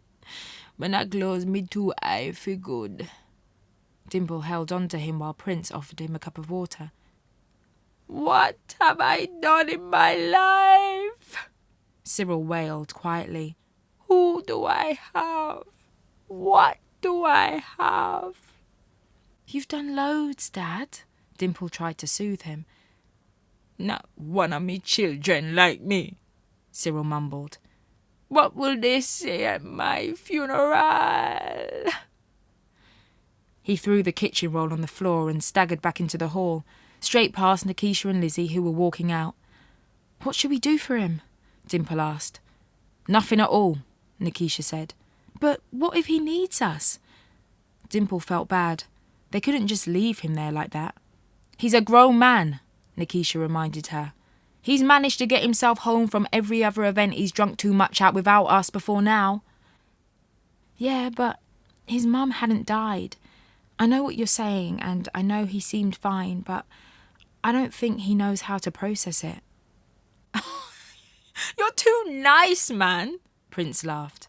He should be the one making sure we're getting home okay. He'll be fine, Dimple, Danny reassured her. Nikisha's right. He'll sober up in a bit. One of his mates in there will take him home. You two want to lift home? Nikisha asked Prince and Lizzie. Danny, you might as well take Dimple. In Danny's van, Dimple shivered. You cold? Danny asked. The heating will kick in soon. No, it's fine, Dimple told him. I'm just a bit... I don't know. Today was a lot. Is what it is, isn't it? Danny shrugged. Danny, are you okay about the Chiron stuff? Dimple asked him. Not really, Danny admitted. Do you want to talk about it?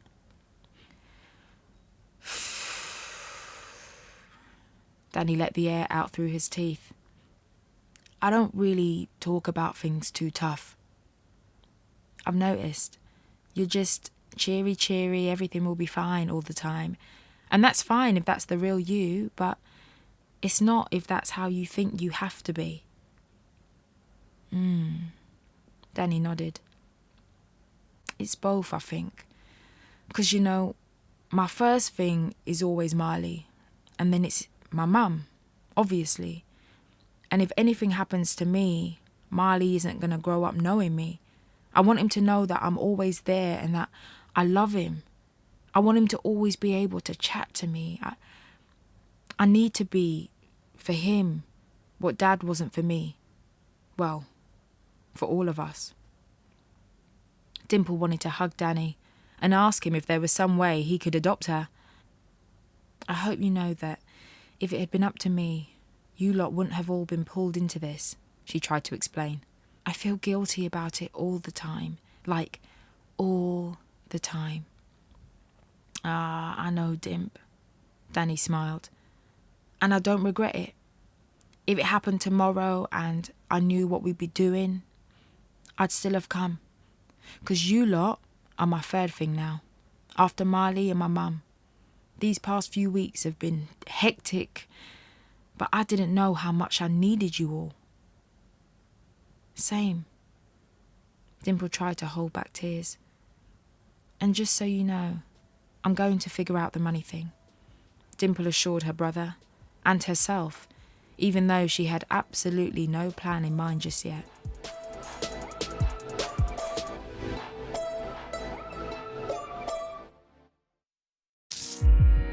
BBC Sounds. Music, radio, podcasts. People Person by Candice Carty Williams. Episode 8. Feeling adrift from her ever-absent father Cyril and her increasingly distant mum, Dimple seeks to make amends with half-sister Lizzie.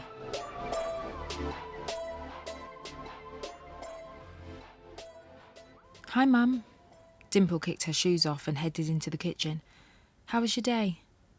She didn't need to look at her mum to know she'd been drinking. So you were with your criminal brother today, Janet sneered. And the rest of them criminals. Who are you talking about? Panic shot through Dimple. Had Janet overheard something? Your dad is the biggest criminal of them all. And the apple doesn't fall far from the tree. Janet hiccuped. My dad isn't a criminal, Mum. Emotionally a criminal, Janet clarified. Dimple groaned. Mum, you were doing so good at not drinking. Janet was a completely different person when she was drunk, and not a nice one. What's going on with you? What's going on with me is that my baby is going to leave me. Janet's voice was trembling. My baby, who loved me, who didn't need anyone else, is going to leave me now Cyril and his kids have decided they want her in their stupid lives. Where am I going, Mum? You've made all this up. No, I haven't, Janet pouted. It wasn't enough for him to leave me. Now he's come back to take you as well. It was too much to deal with another drunk parent. Dimple walked out of the kitchen and pulled her thickest parka on. I don't want to do this. I'll see you later. She left her key on the cabinet in the hallway and slammed out the door. She wanted to go somewhere but didn't know where. Romans was out. She wanted to give it a bit of time before she delved back into all that. She didn't want to bother Nikisha again either. She called Lizzie, who she didn't expect to answer. So I came out to the shop when I got back and forgot my keys, Dimple lied, and my mum isn't answering her phone. Are you still up? Yeah, we're still up. It's just gone 9, Lizzie said. Dimple heard a woman's voice in the background asking who was on the phone. The dead silence on the other end of the line told her that Lizzie had muted the call. Do you need me to get you an Uber? Lizzie finally said when her voice reappeared. No, It's fine. I can get one. Dimple almost collapsed with relief. What's your address? A few minutes later, Dimple pulled up outside a new build in Elephant and Castle. Underneath Lizzie's text with the address was a follow-up that read, "My girlfriend doesn't know anything. Be careful what you say." Lizzie's flat was on the 3rd floor, and Lizzie's already headscarf-wrapped head was poking out the front door. She stepped aside for Dimple. "Come in." "Hi. Hi," a loud, bright voice called across the room. "Do you want a hot drink?" The voice belonged to a woman who was wearing tracksuit bottoms and a tight vest. Dimple tried not to look at her visible nipple piercings. "Okay, I'll introduce myself, shall I?" the girl asked, stepping towards Dimple while looking pointedly at Lizzie. "I'm Patrice, Lizzie's partner." "Hi, I'm Dimple." Dimple smiled, holding her hand out. Patrice laughed. "We don't shake hands in this house, we hug, unless you're against that." "No, not at all." Dimple felt a bit sad when she realised she hadn't hugged anyone properly in a very, very long time. "It's nice to finally meet you," Patrice said. Dimple wondered how soon was too soon until she could ask for another hug. "And you too." "Sit down!" Patrice ushered Dimple over to a table and pulled out a chair for her. "Make yourself at home." Dimple allowed herself to exhale deeply and took in the room. Every bit of space on the white walls was covered by memories. Pictures of things, of people Dimple assumed were friends of Lizzie and Patrice. Snapshots of the couple on holiday. There were stickers, little cartoons, ticket stubs from cinema visits, concerts. "Your flat is so nice." Dimple wondered if she'd done a good job of hiding her jealousy. "Thanks," Lizzie said flatly. Patrice placed a tea on a coaster in front of Dimple and sat opposite her. "Pretty, aren't you?" Patrice asked her. "Look at all that hair. Lizzie, come here," she called. "Come and sit next to her. I want to look at you side by side." "No," Lizzie protested. "Can you just do it, please?" Patrice asked, though she wasn't really asking. Lizzie walked over to Dimple and took the seat next to her. "Pretty much the same eyes," Patrice nodded. "Almost the same nose. Almost the same mouth. Who do you look more like, Dimple? Your mum or your dad?" "My dad, I'm always told, but I think Lizzie's the beautiful one out of the two of us." "Huh?" Lizzie turned to look at her. "Well, then your dad must be really beautiful, 'cause you two are baddies." "Don't you remember what Dad said to us at Prince's birthday?" Lizzie asked, frowning. Dimple shook her head. "Look how beautiful you are, Dimple. Who knew I could have produced such a serious weapon?" "Oh, for God's sake, are you still stuck on that?" Patrice huffed. "Some man you don't even chat to says one thing and you remember it for 100 years. Lizzie rolled her eyes. She turned abruptly to Dimple. "So, shall I ask why you're here? Man problems, I assume? You wanted to go to one of your links, but nobody was answering." "Your sister wanted to see you, Lizzie," Patrice smiled. "And you can stay up a bit late just this once. You stayed up very late a few weeks ago, didn't you? You didn't even come home until 5 in the morning. All right, chill with the passive aggression." Lizzie held her hands up. "You hungry, Dimple?" Patrice asked. She went to the fridge and pulled out a container of what looked like pasta in some sort of sauce. "That's my lunch for tomorrow," Lizzie frowned. She didn't ask to eat anything. She's good. Patrice looked at Lizzie. "Let me talk to you in the bedroom for a sec." Again, it wasn't really a request. Lizzie got up and walked out of the room. Patrice followed her, and Dimple heard the bedroom door close. She crept towards the doorway and strained her ears. "But you're making it awkward, and why?" she heard Patrice say. "She's your sister." "My half-sister," Dimple heard Lizzie shoot back. "You're so pedantic. She's your blood. Why are you doing fractions?" "Because She comes stepping into my life and I'm meant to drop everything to look after her. Lizzie, if I can see how fragile that girl is, why can't you? She's obviously lonely. Why else would she turn up here when I know for a fact you've been giving her a hard time since the 5 of you came back into each other's lives? Do you really believe that she forgot her keys? Oh, give her a break, Lizzie. What's she done to you? Dimple stepped away from the doorway as Lizzie and Patrice came back into the living room. "Do you want to stay here tonight, Dimple?" Lizzie asked, a little bit through gritted teeth. Dimple really did want to stay there. She wanted to be around 2 people who loved each other. "Only if you don't mind," she said quietly. "I'll go home first thing before my mum goes out to work." Whatever Patrice had said in that bedroom had softened Lizzie a bit. When it was time to go to sleep, she pulled out the sofa bed for Dimple and covered it with pillows and a duvet.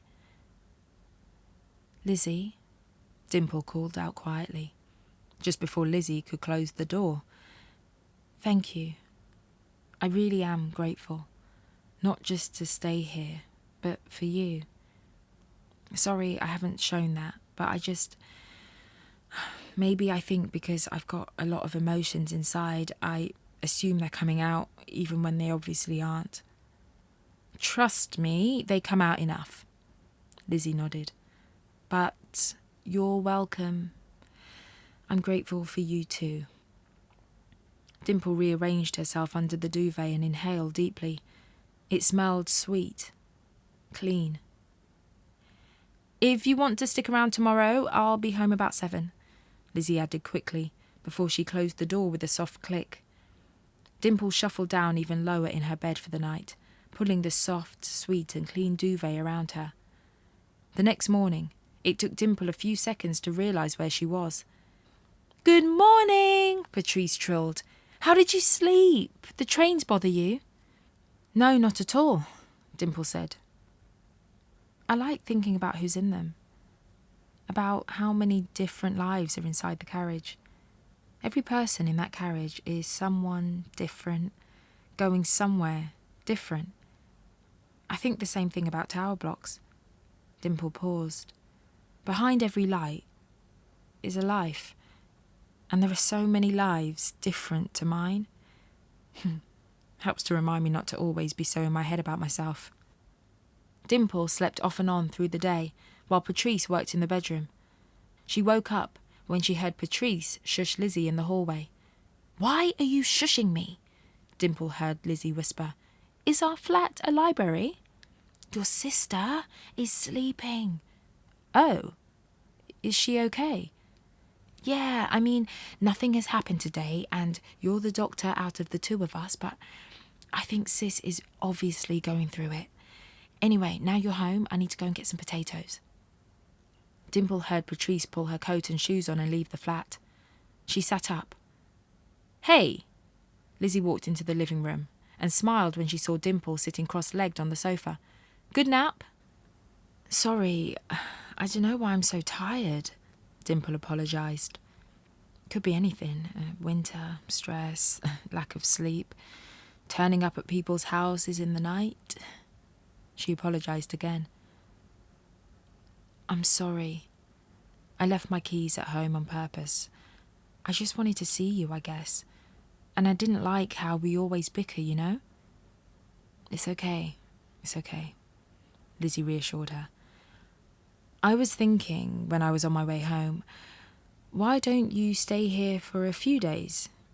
It probably isn't doing you much good being in that house." "How do you mean?" Something pretty traumatising happened there. I definitely wouldn't be able to stay at that house. I'd just be replaying what happened over and over again." "Yeah, I have been doing a lot of that," Dimple nodded, her eyes glazing over. "I just feel really bad all the time when I'm there. And you've met my mum, so you know what I'm dealing with at home. But I don't want to, impose." "You aren't imposing. I wouldn't have offered if I didn't want you here," Lizzie said. Dimple wondered where Lizzie's change of heart was coming from. Whatever its origins, she appreciated it. "Well, that's nice. I don't feel very loved at the moment." Your emotions really run you, innit? Lizzie asked. Dimple started to laugh, but her laugh turned into small crying, and small crying turned into sobs. All right, it's all right. Lizzie swooped over to Dimple and put an arm around her. I'm here. Thank you. Dimple wept, burying her face in her sister's shoulder, which wasn't really built for comfort, but was nice to lean on all the same. I am really lonely. Dimple carried on with the crying. Like, all the time. But you have friends, don't you? Lizzie asked. Dimple had to take a few deep breaths. I don't really, she said. Not since school. My 2 best friends went away to university, and when they came back, they wanted to hang out with all of their new friends. And you didn't pick up one new friend from then till now? I guess not. I spend a lot of time at home, so I guess my mum became my main friend. Yeah, but you talk to people on the internet all the time. Aren't any of those your friends? I don't know, Dimple said. I'm quite shy, and I feel like I'm not going to live up to the person I am online, so it's just easier to keep those things separate, even if it means not hanging out with anyone. I say this with love, but the person you are online isn't that great. Thanks, Dimple laughed, sniffing. No, I mean, like, the person you are on the internet isn't as good as the person you are in real life. All those emotions are a lot, but they're very real. And the real version of you is better than anything else. I guess I didn't think of it like that, Dimple sighed. You gotta like yourself a lot more than you do now, Dimple, Lizzie told her. It was almost midnight before Dimple looked at her phone. Dozens of missed calls and voicemails from her mum that she swiped away. And then she squinted at a message from Kyron. She opened it up. Time's ticking.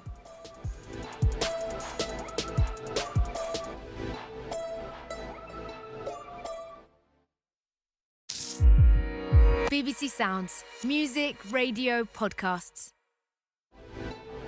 People Person by Candice Carty Williams. Episode 9. Realising the limits of her life as a social media influencer, Dimple has grown closer to her half-siblings. The problem of Kyron's blackmail hasn't gone away, but her dad Cyril has some big news.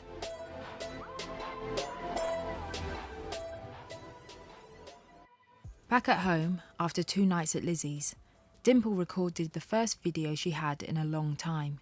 She spoke about how her grandmother had passed away and how it was so important to connect to her family history. She added that she'd like to go to Jamaica if any travel companies wanted to sponsor her. When she finished, she called her dad. Hey, Dad, how are you feeling? All is blessed. Are you sure? Because I said all is blessed, Dimple, Cyril repeated. It's funny you called because I didn't mean to ask you something. Yeah, sure, what is it? Dimple asked, knowing what it was going to be. You see, that money you gave me the other day, it finished. And so if you could give me a little more just to tie me over until the will is all sorted and I can sell me mother house. Dimple asked him how much he needed and promised to transfer it as soon as they got off the phone. Are you ready to talk about it? Janet asked. To talk about what, Mum? To talk about the fact that you've been in your room avoiding me for the last few days. There's nothing much to talk about, Dimple shrugged. I didn't have family before, and I have family now. I like spending time with them, and I shouldn't have to feel guilty about it. You have family now? Janet spluttered. So what did you have before? What am I? I've been lonely, Mum. Now these 4 people are in my life and they're my blood. It's not about leaving you behind, it's about getting to know them. And what about your dad? What about him? Has he been asking you for money? No, Dimple lied. Why would you ask that? Because that's what he does, Dimple. I'm just trying to protect you from him, from all of them. I have a favour to ask you all, Cyril said to his 5 children. They blinked back at him from the sofa in their late grandmother's house. What is it? Nikisha asked. Well, Cyril laughed. It's funny, actually. They all knew it wouldn't be funny. So you see this house? Cyril asked, gesturing to the 4 walls around them. You can't believe how much it's worth. It doesn't look like much, but this house is worth $1 million. $1 million! I believe it, Danny shrugged. It's a 5-bedroom house in the middle of Brixton. Well, there's that, and the money from the old dental practice. And after that thief in government take away the inheritance tax, that's a lot of money, Cyril continued. My mother, funny as she is, she left a quarter of it all to my sister Tassilda and her kids, a quarter to Lavinia and her family, a quarter to Marvet, and the rest she left to all of you. All of who? Prince asked in disbelief. The 5 of you. She always did tell me I should have been better to you all, so I think this must have been a way of punishing me or teaching me a lesson, whatever you want to call it. Whoa, Dimple said.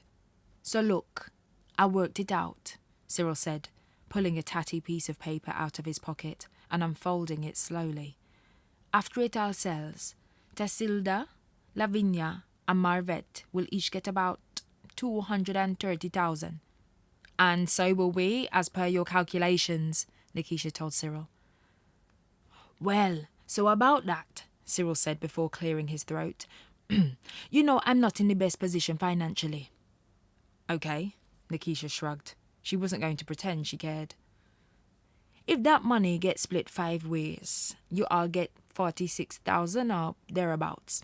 And so I was thinking, Cyril started to explain, that the best way to do it is that you each take a nice sum of 5,000 from that. You can each get yourself something nice, maybe go on a holiday or something, and you can give me the rest. That seems like the fairest way to start it. Sorry? Nikisha spluttered. Fairest to who? To me, Cyril said. She was my mother, and I've learned my lesson, trust me. What lesson? Lizzie asked. No, Dad, Nikisha said. No, anything that woman left to us, we're keeping it. Did you think we'd say yes? You think we don't know about the money you've been taking from Dimple? I didn't tell you that, Dimple exclaimed. You didn't have to, Nikisha shook her head. When you told us he'd asked, we knew you would. Dimple felt her face flush with embarrassment. You see, Dad, Nikisha turned her attention back to Cyril. I know you didn't ask Dimple for the money because it looks like she's the one who's got it. It's because you know she's the most naive of all of us. We're keeping the money, Dad. Let's call it accrued child support with interest. Cyril shook his head. Look at you lot. No honour amongst thieves, he tutted. Nikisha got up. Come on, we're leaving. Cyril's children filed out of the house and gathered on the street outside. As much as I hate this, we'll give the money to Dimple to pay off Kyron, Nikisha told her siblings. Any objections? No, Dimple shook her head. No, you can't do that. It's not up to you, Nikisha said firmly. Danny? Yep, Danny nodded. Lizzie? Fine by me, Lizzie said. I just want this gone. Prince? Of course, Prince smiled. What are the chances of getting the money like that? Mad. There we go. Nikisha looked at Dimple. Tell Kyron, when the house sells, he'll get it. You can make up the rest, right? Stop opening and closing your mouth like a fish and say, thank you. Thank you, Dimple spluttered. I don't deserve this. We aren't doing this for you, Nikisha reminded her. We all need this to go away. You just need to make sure he doesn't think there's more where this came from. I'll make sure he knows, Dimple promised. Please don't try and do the thing where you have sex with him again, Lizzie sighed. It'll be sorted, Dimple said. Her siblings didn't believe her. They were right not to. On the way home, Dimple went to Kyron's house and explained that he'd get his money as soon as the house sale went through. He seemed satisfied with that, but said he was still going to keep the picture of her. When are you going to delete it? When I get my money, Kyron told her. Aren't you grateful you're getting an extension? Grateful? Dimple yelped. You've got something that could ruin my life. It's not going to ruin your life. Kyron smiled at her, narrowing his eyes. It'll fuck it up, maybe. Ruin is a bit strong. How can you talk like this? Dimple asked him. We used to love each other, Kai. Used to love, Kyron stuttered. How much did you love me when I was in the back of that van? You're a forgetful girl, Dimple.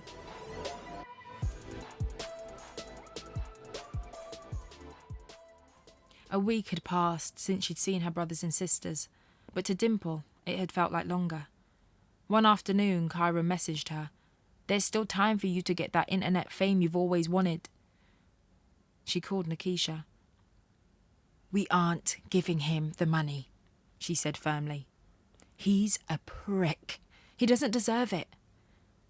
By the end of the day, all of the siblings were standing around in their late grandmother's house.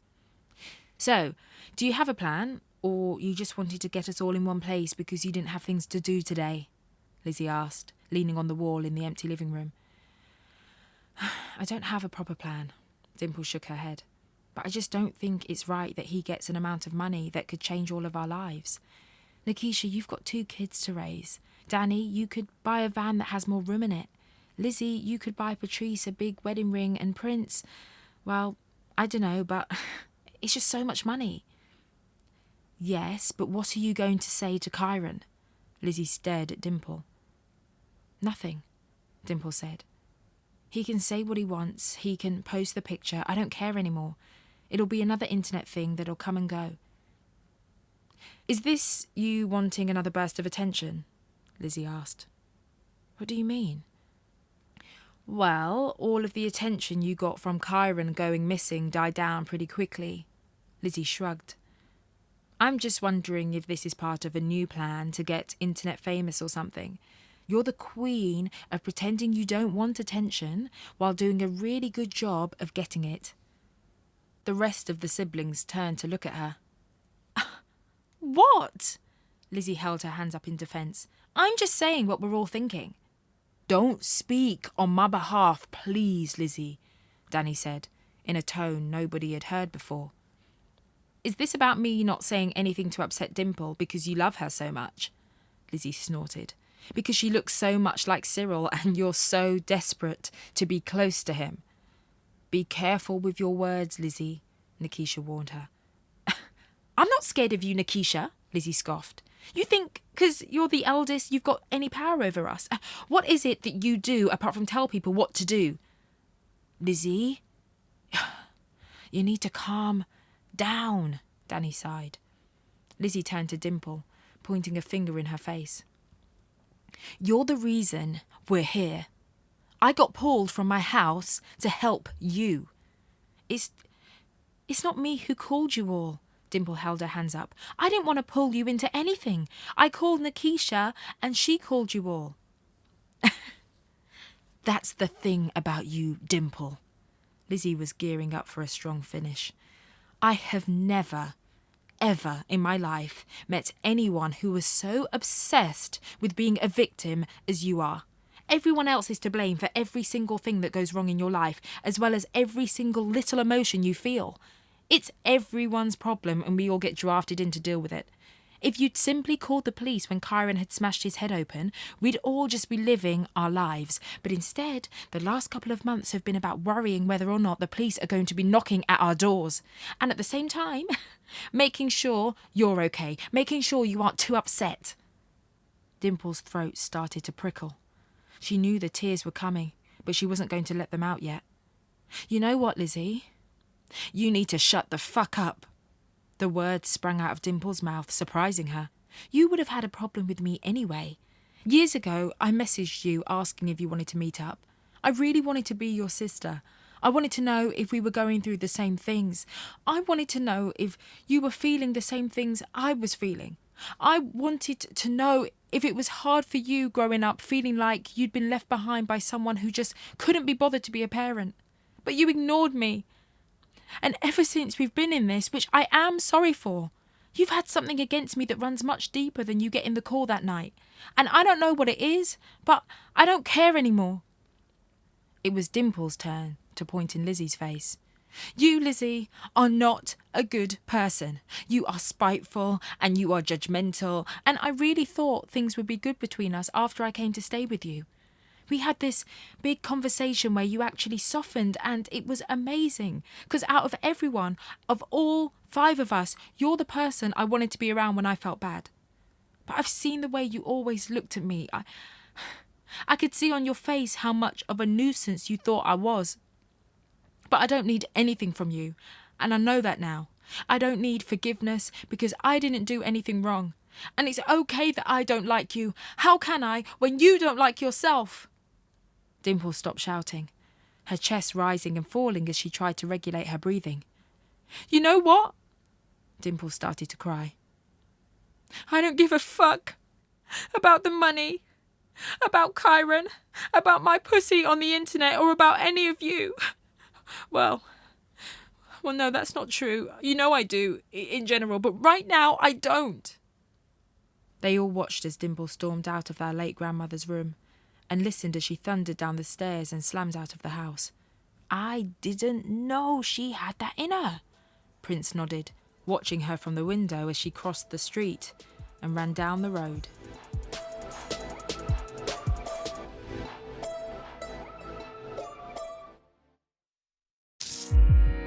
BBC Sounds. Music, radio, podcasts.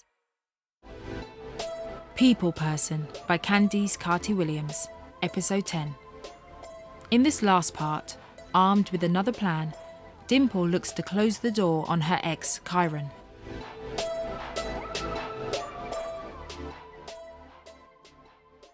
Dimple's phone buzzed. You all set for Kyron's party?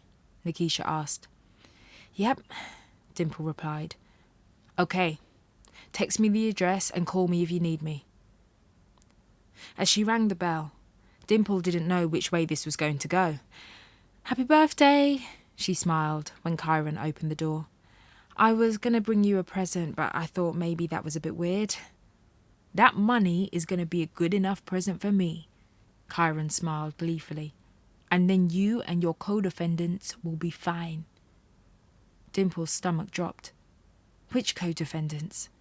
I know you didn't move me by yourself, Kyron told her. I just don't know who helped you. Anything I did by myself. You know I don't have any friends. Dimple shrugged, trying to hide her nerves.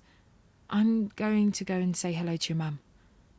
Dimple walked down the hallway towards the kitchen, where she could see and hear signs of life. She saw Lynette, who was, as usual, at the stove, and before she made her way over, she messaged Nikisha. I don't think I can do this, and put her phone away. Half an hour later, she heard Nikisha's voice by the kitchen doorway. Do you know what, Lynette? I'm having a childcare emergency, so I need to take Dimple to look after my babies, if that's okay. Oh, thank you. Dimple hugged her sister, who turned with shocking purpose towards the living room. Where are you going? I'm going to chat to this Kyron Ute. Dimple sat down on the stairs. I don't think that's a good idea. I didn't ask what you thought, little sister. Nikisha entered the living room and put a hand on Kyron's arm. Hi, I'm Nikisha. Let me talk to you a sec in the hall. Cool, Kyron smiled, not realising who she was. He started to put 2 and 2 together when he saw Dimple sitting on the stairs. I'm going to keep this quick, Nikisha said, stepping close to him. Dimple, my little sister, who you know very, very well, has told me and our sister and our brothers that you've taken a picture of her and that you're planning on using this picture of someone who is vulnerable, not in a good mental place, someone who invited you round to get you back because she loved and trusted you and missed you, against her. Nikisha leaned closer to him. I'm not going to get into what I know and what I don't know about what happened to you, but let me tell you something. You having that picture in your phone means something much worse for you. What happened to you was an accident. The only reason you're still here is because it was an accident. But you see me, I will make something happen that seemed like an accident, but will be anything but. Did you see that little video Dimple put out asking people to look for you? Chiron shrugged. It was convincing, wasn't it? Nikisha smiled. And unless you want her to have to record another video telling everyone something terrible happened to you and that she's sorry that you're gone, I suggest you delete that picture right now in front of me and you never speak to my sister again. Why? Who do you know? Who do I know? That's my baby sister, Chiron, and I will do anything I need to for her. Do you understand me? All right, man. I don't even have it. I deleted it time ago. I'm not stupid. Give me the phone. Nikisha held her hand out. It's gone, man. I told you. You've got some pictures as well, haven't you, Dimple? Nikisha asked. Pictures of what? Chiron snorted. When you put your hands around my little sister's neck and almost killed her, Chiron, Nikisha told him. Your fingers left very nasty bruises. Chiron looked uneasy. He knew he'd lost. He handed his phone to Nikisha, who permanently deleted the picture of Dimple before handing the phone back and patting him on the chest. Look how easy that was, Nikisha smiled. And this should probably go without saying, but just before I go, if you contact her again, if you go near her, if you send one message to her, I will ruin your entire life. How you mean ruin my life, man? Chiron kissed his teeth. In every way possible that a man's life can be ruined, Nikisha promised him. And as insurance, I've been chatting with your little friend Jenna. She's got some pretty embarrassing videos of you I don't think you'd want anyone to see that she sent over to me when I told her you were still in love with my sister. Nikisha held eye contact with Chiron until he was forced to look away. Let's go, Dimple, Nikisha said cheerfully, heading towards the door. Thank you so much, Nikisha, Dimple smiled, relief washing over her as she climbed into Nikisha's car. Oh, that was pretty terrifying. You even scared me. Dimple, Nikisha said seriously, I need you to stop being a liability. To yourself and to the people around you. It's time to grow up now. Okay, Dimple said quietly. I'm sorry. You're always sorry, Dimple, Nikisha sighed. I'm not saying you need to toughen up, but you need to know who you are and take accountability for who that person is. That's when you'll stop apologising for everything. I think I need to talk to Dad, Dimple said after a moment. About what? Maybe it will give us, a sense of who we are. I know who I am, Dimple. I think we need answers from him, you know? Because the one thing we have in common, apart from being his kid, is that we all feel a way that he left us, you know? And that isn't going to go away until we actually talk to him about it. And you might say you don't need it, but I think we all do. Cyril looked like he'd seen 5 ghosts. I wasn't expecting visitors. Everything all right with you all? He smiled nervously at them. You all look well. You been treating yourselves with the money from the house? Dad, Nikisha held her hand up to stop the small talk. They'd like some answers.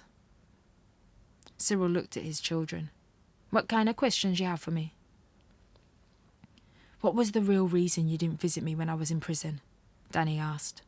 Would have been nice to see my dad when I was locked up. It was hard. Cyril looked down at the floor and shook his head.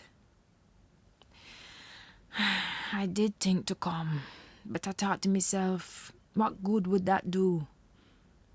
Danny stared. It don't really need to do any good, though, does it? I don't know what you want me to tell you, Cyril shrugged. It's all in the past, Danny. Lizzie took a deep breath. Why didn't you try harder with me? Or Dimple? She asked.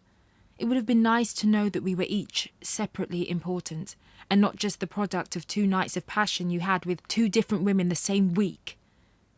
Me never planned that one, Cyril sighed. Things just happen, Lizzie. Why didn't you wear a condom, Cyril? Then you wouldn't have 5 people who had been longing for you to be in their lives, standing in your house and demanding answers from you. And who are you to demand anything from me? Cyril asked her. I don't have to answer to any of you. No, you don't have to, but you could, Dad, Dimple told him. We haven't come here to ask you for anything you aren't able to give us. Everyone knew she was about to cry, so it was no surprise when fat tears fell down her face. When Akeisha had kids and Danny was in prison and Lizzie's been working hard to train as a doctor and Prince has been growing up in a society that tells him he doesn't have any value, where have you been? Okay. Akeisha sensed not much good was going to come of the conversation. What we all need to know from you is, are you ready to have a relationship with us? And that doesn't mean speaking to us every day or coming round at short notice to babysit or anything like that. We just want to know if you're prepared to be there, as our dad. Cyril looked around at his 5 children. No, he shook his head. I'm sorry. And why? Because I don't have it in me, Cyril told them. And that was the first time an honest word had come out of Cyril's mouth. Outside, the 5 siblings were silent for a couple of minutes, taking in what had happened. Should we go to the park? Dimple suggested. Yeah, Danny nodded. Why not? Wait, let me grab you a sec, Dimple, Prince said, pulling her aside. You okay? Dimple asked. Yeah, Prince nodded. I just wanted to say something to you quick. You remember a while ago I said you weren't much of a people person? Yeah, it didn't do wonders for my confidence, but I know you more now. I know you didn't mean it like that. I kind of did mean it like that, Prince said.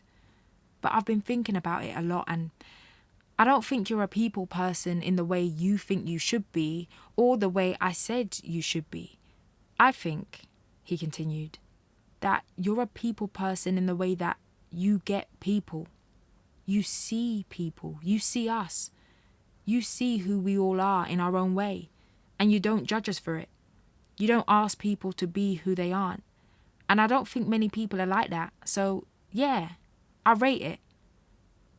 Thanks, Prince, Dimple said, her eyes filling with tears. You know I'm not good with the tears, man, Prince said, burying his sister in a hug. On Clapham Common, they stood in a circle like they had when Cyril had brought them there in the gold Jeep all those years ago. It's a weird feeling, isn't it? Dimple said, being dumped by your dad. Just because he rejected us doesn't mean we are ever going to reject each other, Nikisha promised. And don't forget it. I love you all, Dimple said earnestly. We know, Nikisha smiled. Can you say it back then? I love you all, obviously, Nikisha said firmly. And I'm always going to be here for you, no matter how much it fucks up my life, because I wouldn't have it any other way. I love all you lot till the end, Prince smiled. Thought I'd join the loving.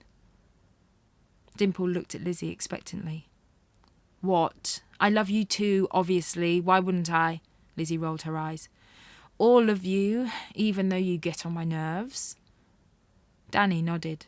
And same. The love thing. And you know Cyril loves us in his own way, Nikisha said. Dimple nodded. And it matters and it doesn't, I guess. But just because he's half the reason we got here doesn't mean he's our reason we're here now. And I'm still sorry for the reason we all got together. Nah, I'm glad I got the call that day. Danny smiled. I'm not glad about that, said Lizzie. And I'm going to have to use the money from Dolores to pay for therapy fees. But I'm glad we made it back together. Do you think we'd be better people if he'd been in our lives properly? Prince asked. Nah. Dimple shook her head. I think we'd have been worse. But we're all right as we are. We're good people.